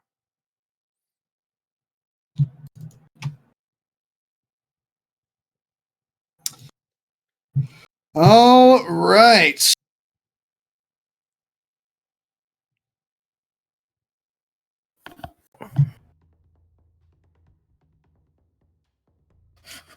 Corvin, you're actually first. With a 12. With a 12. Okay. This is... Holy crap. I'm just going to run up. 5, 10, 15, 20. And I'm actually just going to wait behind this wall, kind of out of, that classic, like, around the corner, glancing around and just looking at the others and kind of shrugging about what to do. And I guess I will... already, if anybody gets within 60 feet of me, I can do Toll the Dead again. Okay. Falafel. 1 second. 5, 6, yeah. Yeah, he's gonna run 5,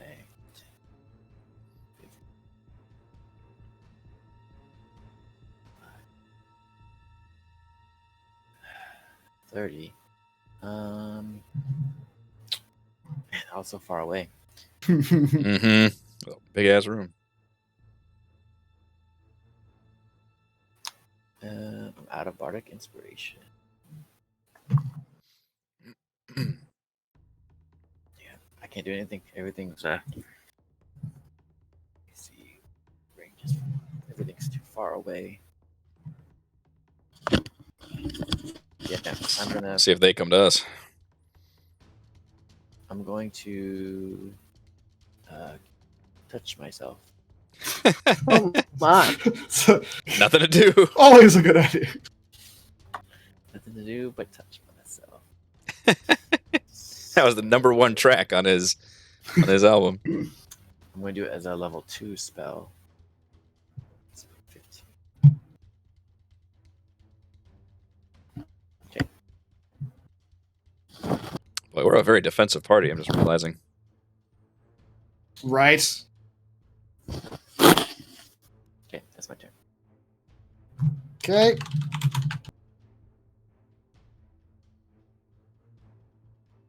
Okay. Next up is Mother Horvey. She is going to begin advancing. 20 distant here.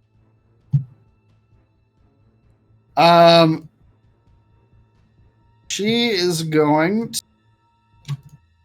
Is she within 60 feet? She is within 60 feet now. All right. I open my mouth and do the tolling of the bell, but she's not wounded, so it's only a 1d8. And yet, I rolled better damage. It's a Okay. wisdom save. All right. Wisdom save. She does not make it. 7 necrotic damage. And then, in a very scary voice, Corvin says, "It tolls for thee." Ooh. You don't know where you heard that one. You're right. She grips her head and screams, "We'll kill you! We'll make you pay like we'll make them pay!" And she doesn't see you, Corvin, but she does see Falafel. And Falafel, she is going to... She's not very good at the hiding thing. You're a bard. You never hide. That's right. She is going to throw a guiding bolt at you. Ties. Ties do hit. Attacker wins ties. Or yeah, attacker wins ties. Okay, it's a hit. Oh, balls. Slams you for 16 radiant Falafel's damage. just taking all this damage like a champ. He's tanking the whole thing. Oh, And she's then a at the end of priest her then. She's doing turn- like holy damage. At the end of her turn, she's going to scream out, "Come back to me, my baby boy! Let's punish them!" And Falafel, what you see is the body that is tied to that statue in the back of the room. You see something red in the middle of its chest glow and pump. And the red cords that are tied to it glow. And Corvin, what you see is a blood cauldron. One of the 4 in this room begins to bubble over, and sparks of magical energy shoot out from the blood. And emerging from that blood Dripping down off the mask and over the shoulders comes the shape of another one of Mason's. Damn it. And that is her turn. Keeps making them. So there's blood cauldrons in there that are helping her make these things. It appears so. Did she look like she was having to do that, or was it happening on its own? Yes. It looked like she called out for him for that to happen. Okay. Yes. It was a verbal thing. Scarlet, you are up. Okay. 10, 15, 20, 25, 30. Those things are fucking enormous. Okay. Well, I guess I could just run up to her. Seems like she is causing the bad things to happen. She's the spawning them. Just focus fire on her. All right. Going in. 5, 20. Scarlet, when you get My halfway light through source. this pit, the bed of skeletons, hands of bone begin to raise out of them and grip your ankles and attempt to hold you in place. I need a DC 15 strength check as you attempt to break free of the skeletal hold. Oh, hell all yeah, right, you got that You strength. snap those hands right off the bony wrists, and you keep going. I just hand them my torch to hold instead. That way they think they're being successful. Yep. And it helps them build up their confidence to know that one day they too can leave and go into the light. These skeletal hands? Sure. Yes. I imagine one of the hands is like so happy and is waving that stick. Other ones are giving it like thumbs ups all over the place. Just like clapping. We got one. 20, 25, 30. Now I'm on the steps. That's as far as I can get in one go. Okay. My light. Corbin. Literally. All right, seeing that, can I run along the wall or ceiling to avoid being in this pit? It looks like the bed of bones is only on the ground. The wall is the same decor of blood imagery that's been in the rest of this place. Okay. I will do that. I hope I have enough speed to do this. I'm gonna do Step of the Wind, a key point, to take the dash action as a bonus action, giving me a speed of 80. So 5, 10, Wow. 15, 20, 25, 30, 35, 40. And at this point, I'll hop off the wall and run at her. 45, 50, 55, 60.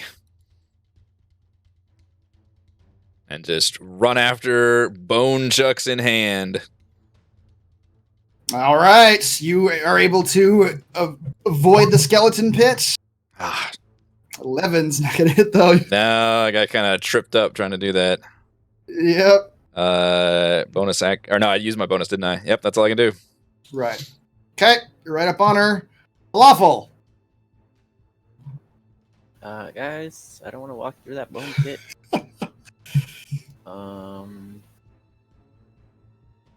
Right.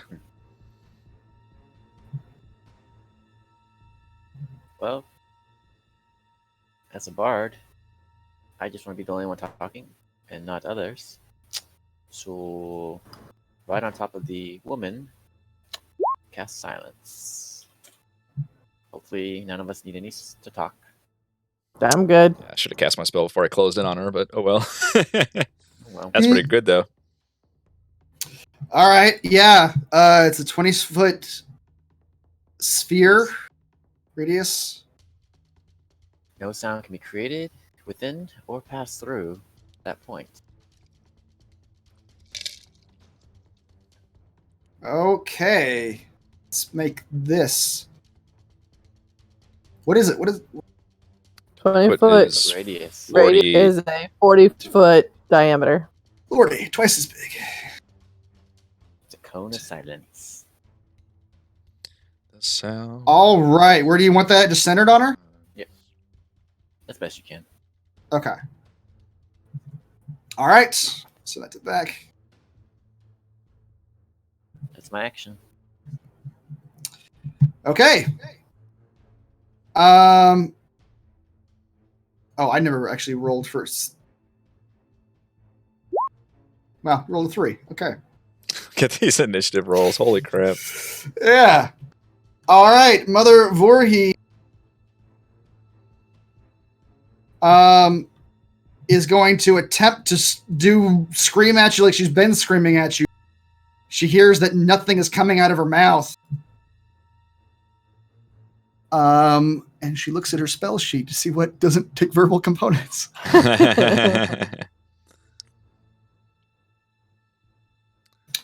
She glares at you, Falafel, and she begins running away, running backwards. Oh, I need to drag her back in here, Scarlet. I can hit her when she So goes, though. you can't hit her, yeah, as she...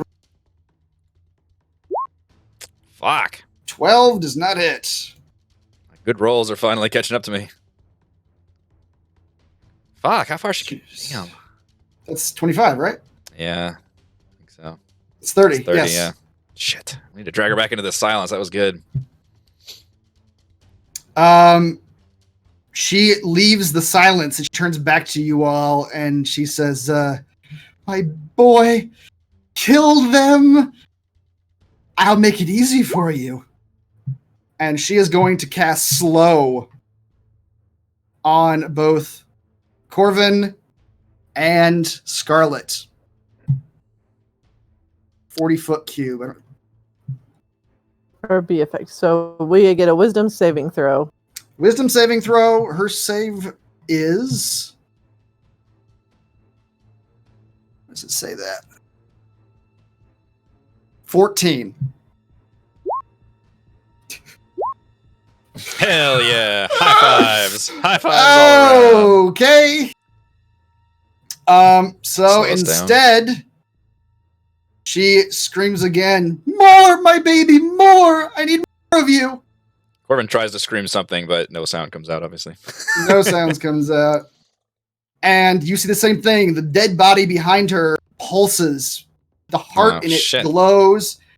And to her right, the bubbling cauldron emerges another mason. Scarlet.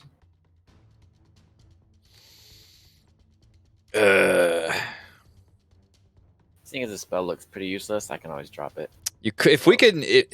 I can't do it, but Scarlet probably can if we can reach her. But if we can grapple her and just drag her back into it, that would be amazing. No, I'm going after her baby. I'm gonna go kill him. Take him off that thing.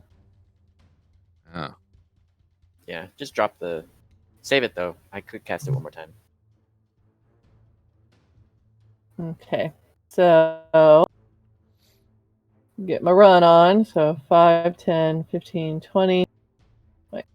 Where's the box? Is that 5? How far can I go? Where is 30? Likewise, it's not working here. There you go. Alright. I need to check one thing on my character sheet. Hang on. Okay. So 5, 10, 15, 20, 25, 30. And then... Perfect! Sweet baby boy.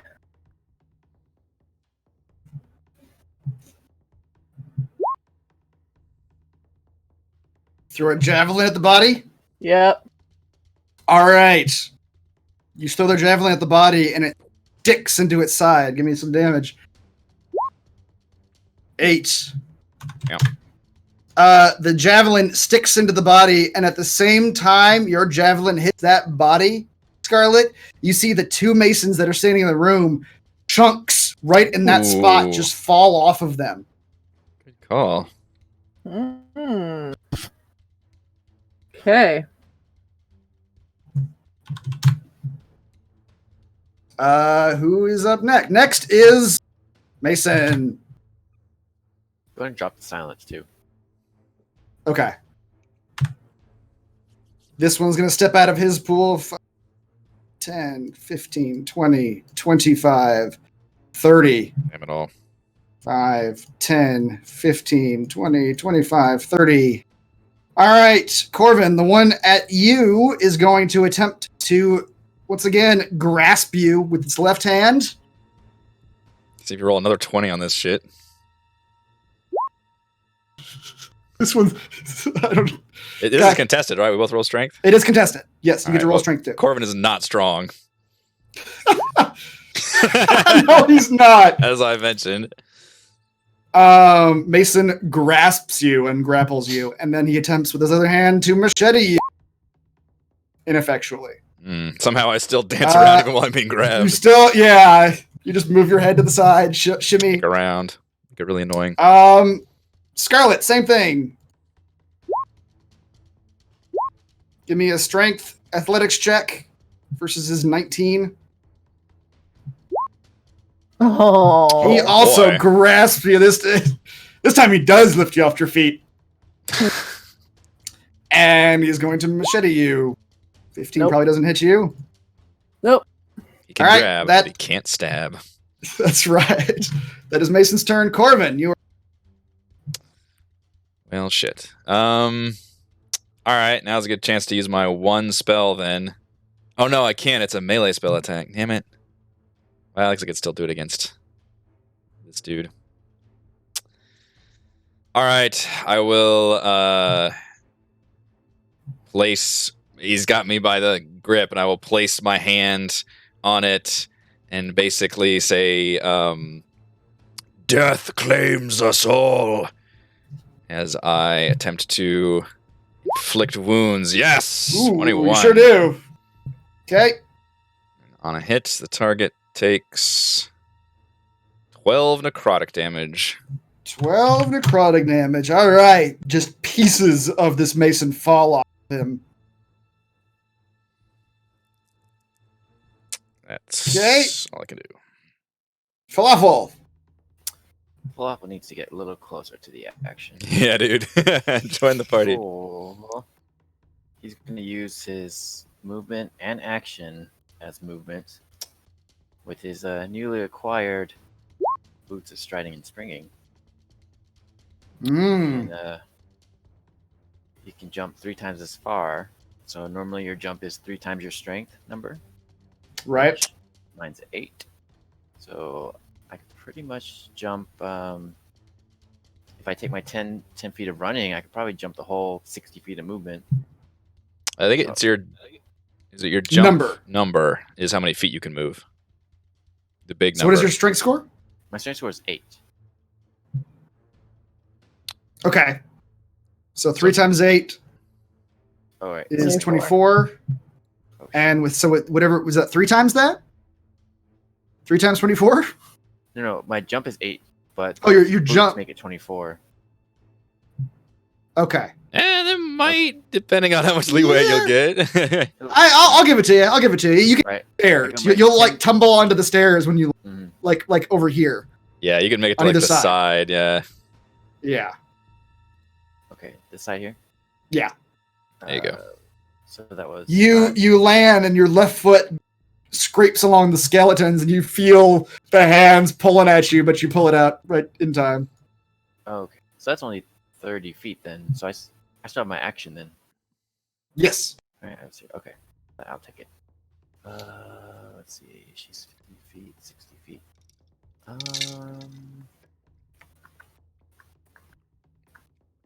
Well, seeing that Scarlet was able to injure all of them by just by hitting the one, he's gonna. Oh shoot! My crossbow's only 30 feet. Damn. This guy sucks. It's a little hand crossbow.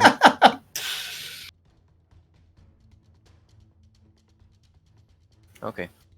Well, I'm trying to think of something vicious to say, but he says to the woman, Something about her son. says, "We killed your son twice already, and we are happy to do it again. And you're also ugly." We're running a. And you're also ugly. Truly the most vicious Right. of mockeries. A wisdom saving throw, which she makes. Damn. All right. Well, she brushes it off. That's okay. Yep. She's furious now. It's not getting. She is next. She is going to say, well, fine. If I can't slow you down, I'll speed my baby boy up. And she is going to cast haste on Scarlet, your Mason. Your dance Okay. partner. That's right. He is hasted. And at the end of her turn, she's going to again go, more! They're still coming! And the bottom right cauldron begins to boil. And up from it raises another Mason. Oh man. What if the fourth one is like a chicken or something? That would truly be the surprising thing. With a mask and a machete in its mouth. That's right. Scarlet, your turn.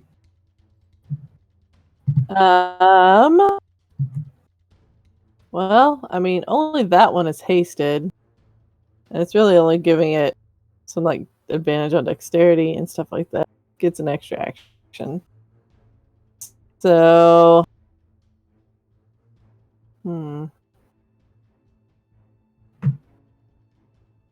yeah. Alright, 5, 10. You are currently grappled. Oh shit, that's right. Damn it. He does have you in his hands. Alright, well, I'll just pull another javelin off my back and throw it at the other guy again. Okay.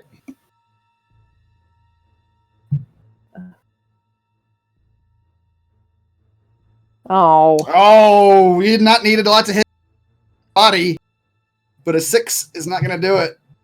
damn it. Well, that's it. All right. Scarlet, your Mason is going to just attempt to hack at you twice with his does he get a bonus to attack, or is it just AC? It's just AC. Just AC. Yeah. He's gonna say extra action is what Oh haste my does. god, but he can't hit wow. you for shit. I can't. He just clinks off your armor. In fact, in what you might think is frustration, Scarlet, he is going to take his hand and just throw you. And you're going to go 10 feet this direction as he just throws you away. Do I get a chance to try to grab his hand and hold on?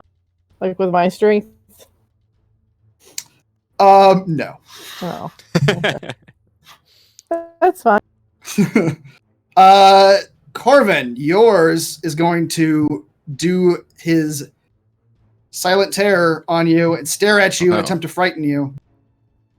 Give me a DC 13 wisdom saving throw. Okay. No fear death. 14 hits you. Oh, sir. All right. Nimbly bimbly And- dancing around. Falafel. 10, 15. Oh, does mine not throw me? Come on. No, it doesn't. It hangs on to you. Falafel. Ooh, you get a Mason. We have a line dance. is going to do the exact same thing. Is going to attempt to restrain or grab and machete you. Give me a athletics check. Does he have advantage whenever he does that? Is that why you He always? does. Okay. He sure does. Oh, he does? Damn. Yep. I have noticed he always. And these guys are good at grabbing grabs us. you too. Yep. And he hacks you. Poor Falafel. He Truly. is taking it. Truly the Gillian of our team. That is their turn. Back up to Corvin. Fuck. All right, we got to take down the one in the back and then the lady, right?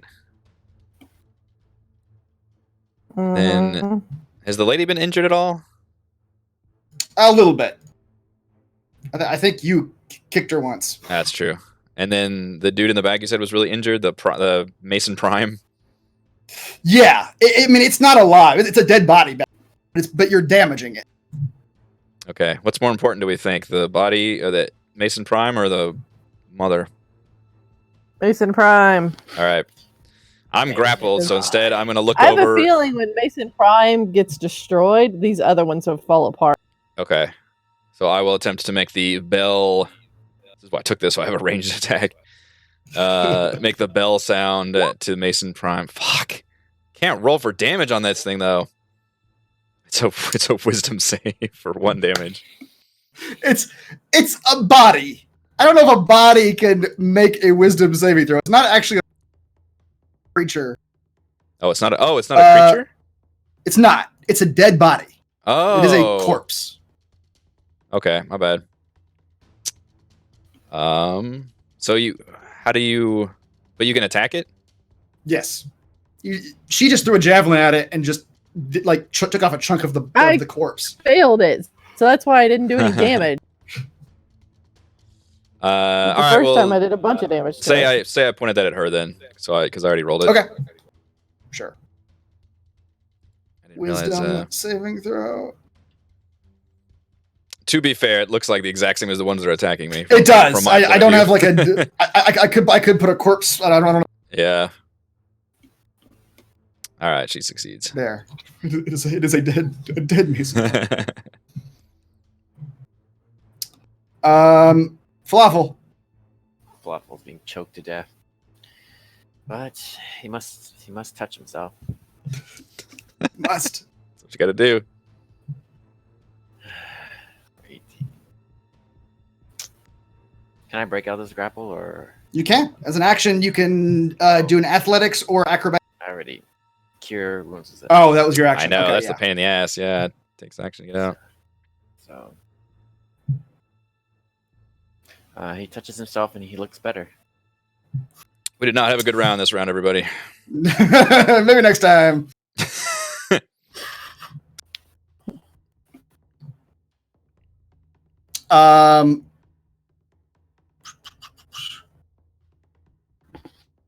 Mother Horvies is going to look at you,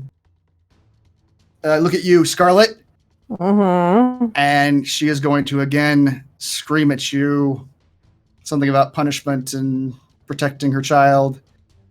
Oh my god. Ooh, balls. Mm-hmm. She's going to do 20. Wait. No. Oh, you're immune to crits. Oh, you're immune to crits. I am immune to crits. Which includes spells. So yeah. Your adamantine armor blocks 13 of that damage. Yes. Wow. Look at all these magic items we just got already proven useful. And she is going to scream again. But this time the back left pool begins to bubble, but nothing comes out. And she looks distraught. She goes, I need more time. I need more blood. I'm just going to stress her out by standing up and just dusting myself off. And it is your turn, Scarlet. 5, 10, 15, 20, 25, 30. Hello. This body is Christ pose on this, tied to this statue. It has a machete that is just tied to its hand. So red cords go from its body to the statue. So before she does anything, she turns to the woman and goes, I truly am so sorry for the loss of your sweet boy. I understand that he was taken from you far, far too early in a manner to which that no child should ever have to suffer. And I know that the people of that town did you wrong. And they made all of this, brought this all upon themselves. And I can guarantee you that they shall see the light of justice come down upon them. Give me either a persuasion. Give me a persuasion check with advantage. Oh shit. I'm sorry for the sword that is about to lob your boy's head off. Oh, come on. Come on. Scarlet needs like a spa day or something. Yeah. What? It's charisma. Mm-hmm. Wow. All right. Yeah. That works. She begins sobbing as you say this. Just like years of pent-up emotion just start coming out of her. She still, as she looks at you, it's still hate. You still see hate in her eyes. And she's now whispering, kill them all. But she collapses to the ground and like covers her head in her hands and just starts sobbing. And it's Scarlet Witch is like, your boy is the lifeline for all of them, isn't he? She kind of, in a hoarse whisper, she goes, they aren't my boy. He is. But they're tied to him and the damage he takes. Explain these mechanics to me, please, sweetheart. If I do 2d6 damage. Well, what she's trying to get at in a more because tact is not her strong suit. No, is the fact that if your boy is in pieces, then they're in pieces. Mother Horvius is just kind of at this point crying and nodding along with you to where you get the impression that yes, this body is in fact the source of all the others, and it is feeding all the others. I'll hand her one of my little handkerchiefs that has the sign of Timora on it with the luck shall find you in a new life. So and I'm sure she appreciates I'll look at her boy and I'll put my hand upon his head and say my little prayer for Timora to guide my strike and put this poor soul out of his pain and suffering and to guide him into the next life where luck will find him in a better way and raise my sword. All right, give me an attack. You can have an attack. You can have an advantage on this. It usually doesn't help. So Call it inspiration, but she's also a stationary dead body. Again, this is what happened with my dad. Sounds like a challenge. There you go. 22. 6 damage. You slash at the body and do a good chunk of damage to the body. When you do so, you see the other ones also take damage, and the one holding you, Corvin, collapses right in front of you. As if just the energy's gone from it. Okay, so that included the damage that I did to it on top of it, basically? Okay. Exactly. Shakes okay. The Masons are up. This Mason is going to advance, taking no notice of Mother Voorhees. It seems uncaring. And it is going to strike at you twice, Scarlet. I'm fine. What is your AC? Is it fucking 18? Okay. No, you're my so AC's focused. 19. 19? Oh, okay. Falafel, how you doing, buddy? Because Falafels is not a 19 though. Will you give me a wisdom saving throw? No. Haven't I saved against this thing once? Oh, have you? I saved once, and then I didn't read it, so I missed the second time. I forgot. Okay, yes, you've already saved against it once. You've seen the cold dark terror that is, but it is going to machete you. 16 hits. Boy, 7 damage. All right. Corvin, you're up. All right.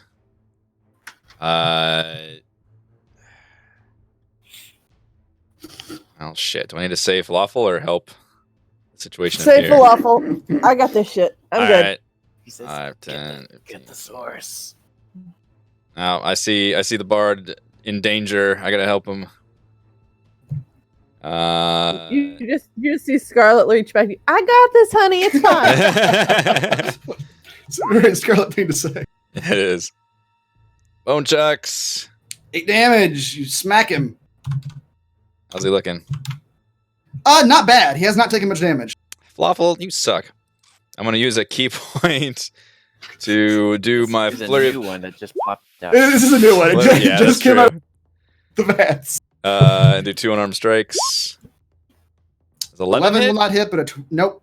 Okay. but a 20 does. All right, another 6 damage. 6. All right.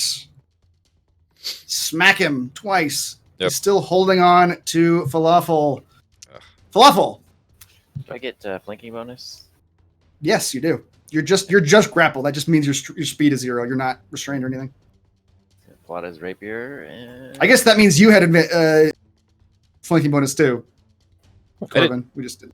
Yeah, I rolled. Oh, you advantage did all do the time. it. Yeah. Falafel. That's not going to do it. Oh my gosh. that's it. Double 4s. No George. Yeah, that's true. Yeah, the lack of the extra hits and the other things. I'm like, oh my god. Yeah. He's feeling it. He's feeling it. Mother Voorhees is going to spend the entire turn weeping on the ground. Nice. Just covering her own head. Shut her down. Twitch Scarlet. will just reach back Yeah. and give her a She's pat still and whispering, tell kill them all, but she's not doing anything. Her heart's not Yeah. really in it though. her, Yeah. she just gives Scarlet. her the little pats on the head and just it'll be over soon and we'll get this all done and then go back to normal. Watch me miss. You got this shit. At least that's what you told me. Oh no. 10 will hit a stationary body. Huzzah. Thank God. Like zombies, they have a surprising ability. 4 slashing damage. All right. Take some more chunks out of him. And the southern one. The southern one is now looking bad as a piece of his neck fall off. Twitches a bit. Could you say that her concentration on the haste has come off? Because she doesn't want them to live anymore, so she wouldn't concentrate to keep them alive. That's a solid argument. I'd say that's probably true. She probably stopped Just trying to save myself a little bit. a little bit of a hit. Yeah. All right. Getting desperate, Scarlet, your Mason is going to attempt to grapple you. 21. Give me a strength check. Jesus. God damn you. Okay, he grabs you by the throat. That's all And right. again, Machete blanks. They can grab, but they can't stab. Yep. Falafel, yours is going to toss you away. You go flying 10 feet this direction. As he turns to face Corvin, who just bashed him in the back of the head. Hit me.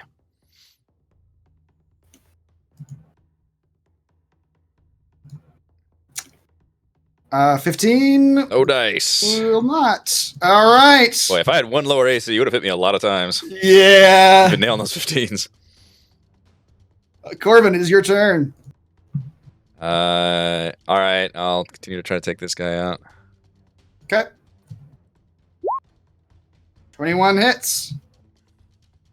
For 10, you break the middle part of it off, and it trips in two and falls down dead. Excellent. I nod at Falafel and run. 5, 10, 15, 20, 25, 30, 35, 40. And I will use a bonus action to do an arm strike on... I noticed that let's call her Mother Gothel, but the mom is on the ground sobbing, and I kind of look at Scarlet and then turn to the dude with the machete actually hacking at her, and I'll attack him. 6. I run after I bludgeon the other guy, bone chuck him. I just run up, and I realize all this, and then kind of do a flying kick at the... Nice. At the mask guy. Catch him square in the chest. Crunches a bit. Falafel, you're on the ground. Oh, like prone? No, you're not taking. At least that's not part of the effect. 10. Oh, yeah, shift flank. I don't think I have enough speed to flank him. Okay. So I'm going to shoot the dead body with the hand crossbow. Okay. 11 will hit a stationary target. 5 damage. Okay. This body is looking like there's barely anything hanging on. It's beating heart in the middle. It's still bright red, though. The mother is continuing to... She's given up. Scarlet, your turn. Okay.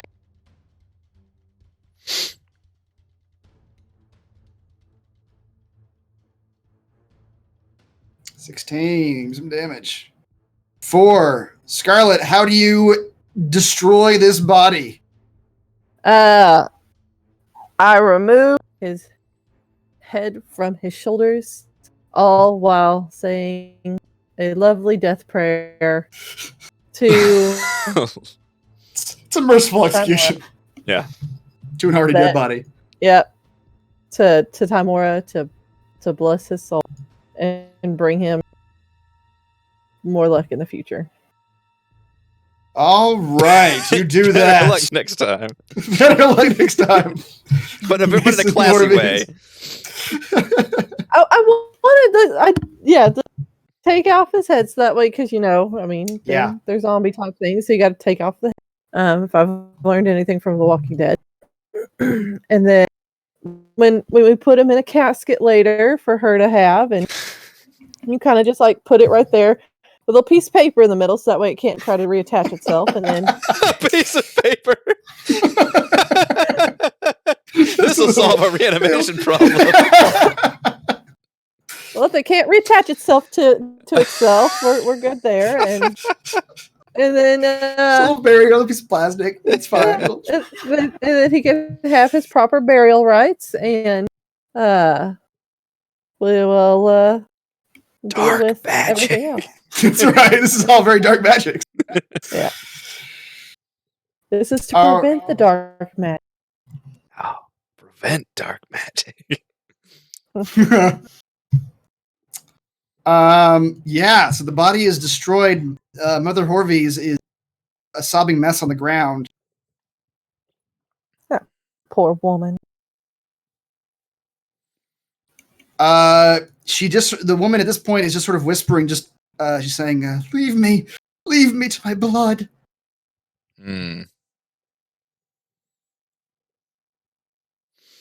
Now, you can't just do that. You're going to have to come out of this temple with us, because obviously when you got left alone with your and understandably very upsetting situation, you made some poor decisions on what you needed to do. And I'm afraid that if we leave you here with all of these vats, and she kind of, that you might make a decision that might not be in the best interest for not only yourself, but the memory of your dearly departed son. And she'll just kind of like put his head down. We don't want you to relapse. Yeah. So I think right now what's going to be best is for you to just come out into the forest with us, and we'll find you a different temple that you can grieve in. A non-blood temple. All the sons you could ever want. And you'll just have to come back for the try. Scarlet, she sorry, go ahead. Corbin? Yeah, Corbin nods enthusiastically at this. Just at a different Don't worry, temple. he's not staying either. Mm-hmm. She basically lets you lead her away. She looks like a broken woman at this point. Scarlet, like, come on. And you're able to just sort of escort her to the temple. Aww. Yep. Corbin, as you turn to leave, you notice. Well, actually, you guys said you're taking the body with you, but you notice that the mask on what you coined Mason Prime is unlike the other mask on the other Masons. It appears to have some magic in it. Swipe that shit. Yeah. I will let you guys all just exit the temple at this point. And at some point on the way back, Corbin, you can investigate the mask and identify it as the Mask of the Slasher. Hey-o. While attuned to this mask, you have advantage on another. While grappling a creature, you may use a bonus action to 14 Wisdom saving throw frightened end of your next turn. Once the creature is saved against this, they are immune to the effect for 1 hour. You get While attuned to this mask, while attuned to this mask, you have a disadvantage on persuasion checks and advantage on intimidation checks. Huh.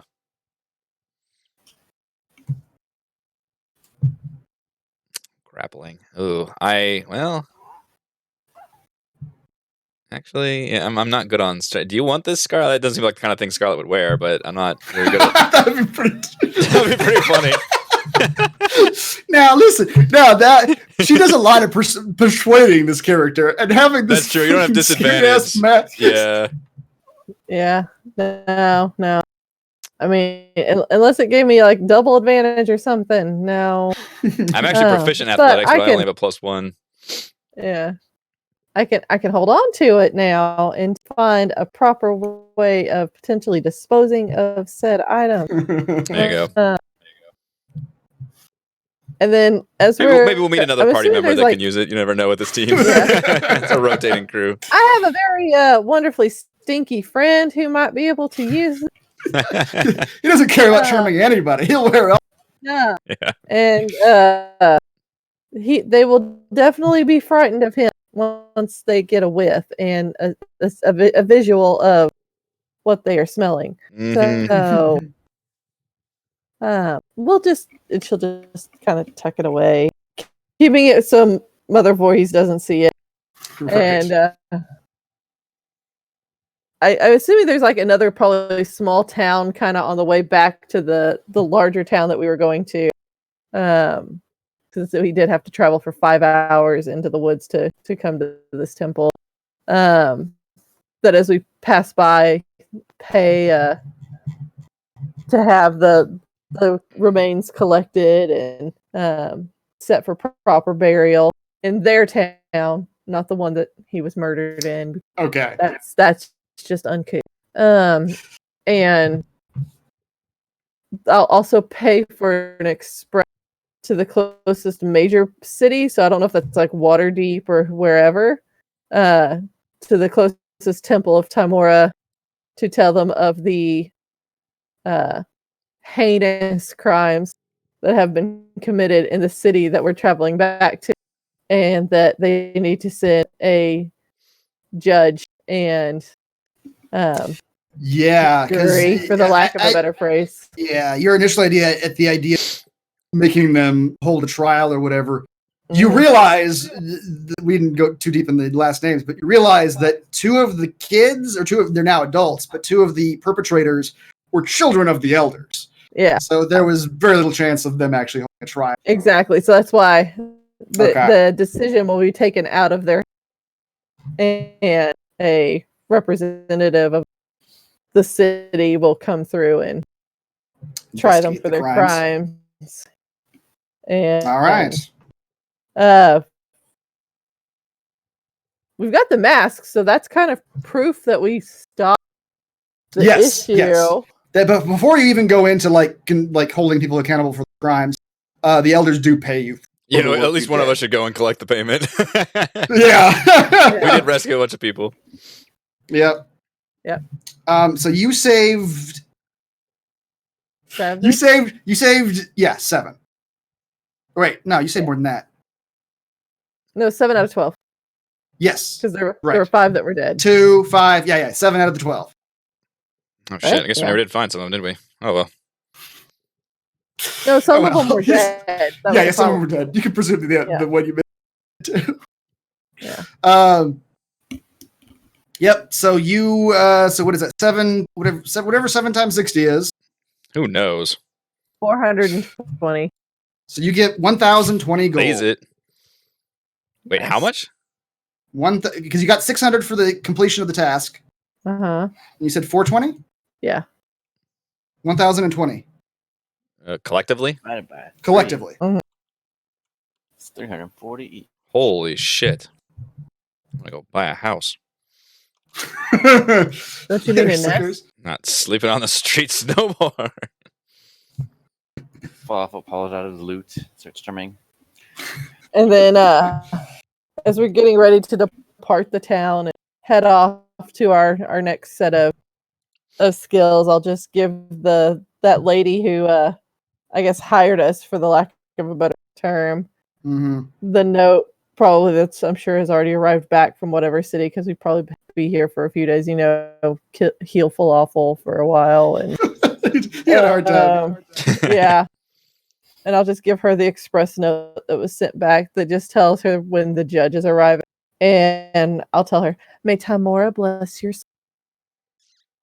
When she reads the note, she looks a little panicked and kind of rushes out of the room. Have a great day. We'll see y'all next time. Anything else? Yep. All right, folks. That does it. Eric, can we give us an outro? Chris, you got a song. Oh yeah, give us a song. Give us a song. As this is ending, they're walking out. Falafel sings, "We solved this town's mystery. I've imagined we made great history. A sad woman mourning her son, killing the townsfolk for some fun." Excellent. That was awesome. Yay.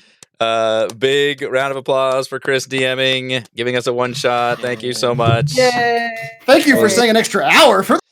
Yes, Yeah. that was a neat Yeah. final boss fight. I like gave that. you an out, but you You wanted to did. go fight the boss. You did. That was a neat boss fight. I'm glad we got to get it done.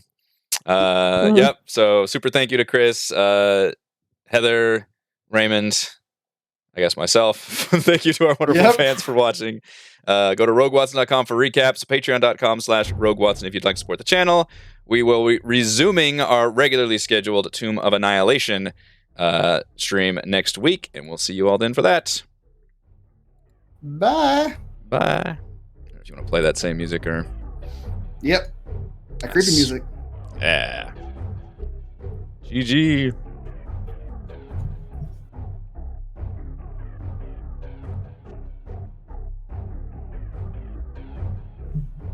Yeah, so try comforting folks wearing that mask. That would just be such a terrifying sight. That would be very terrifying. Beautiful, charming young woman with this slasher mask on. Now listen.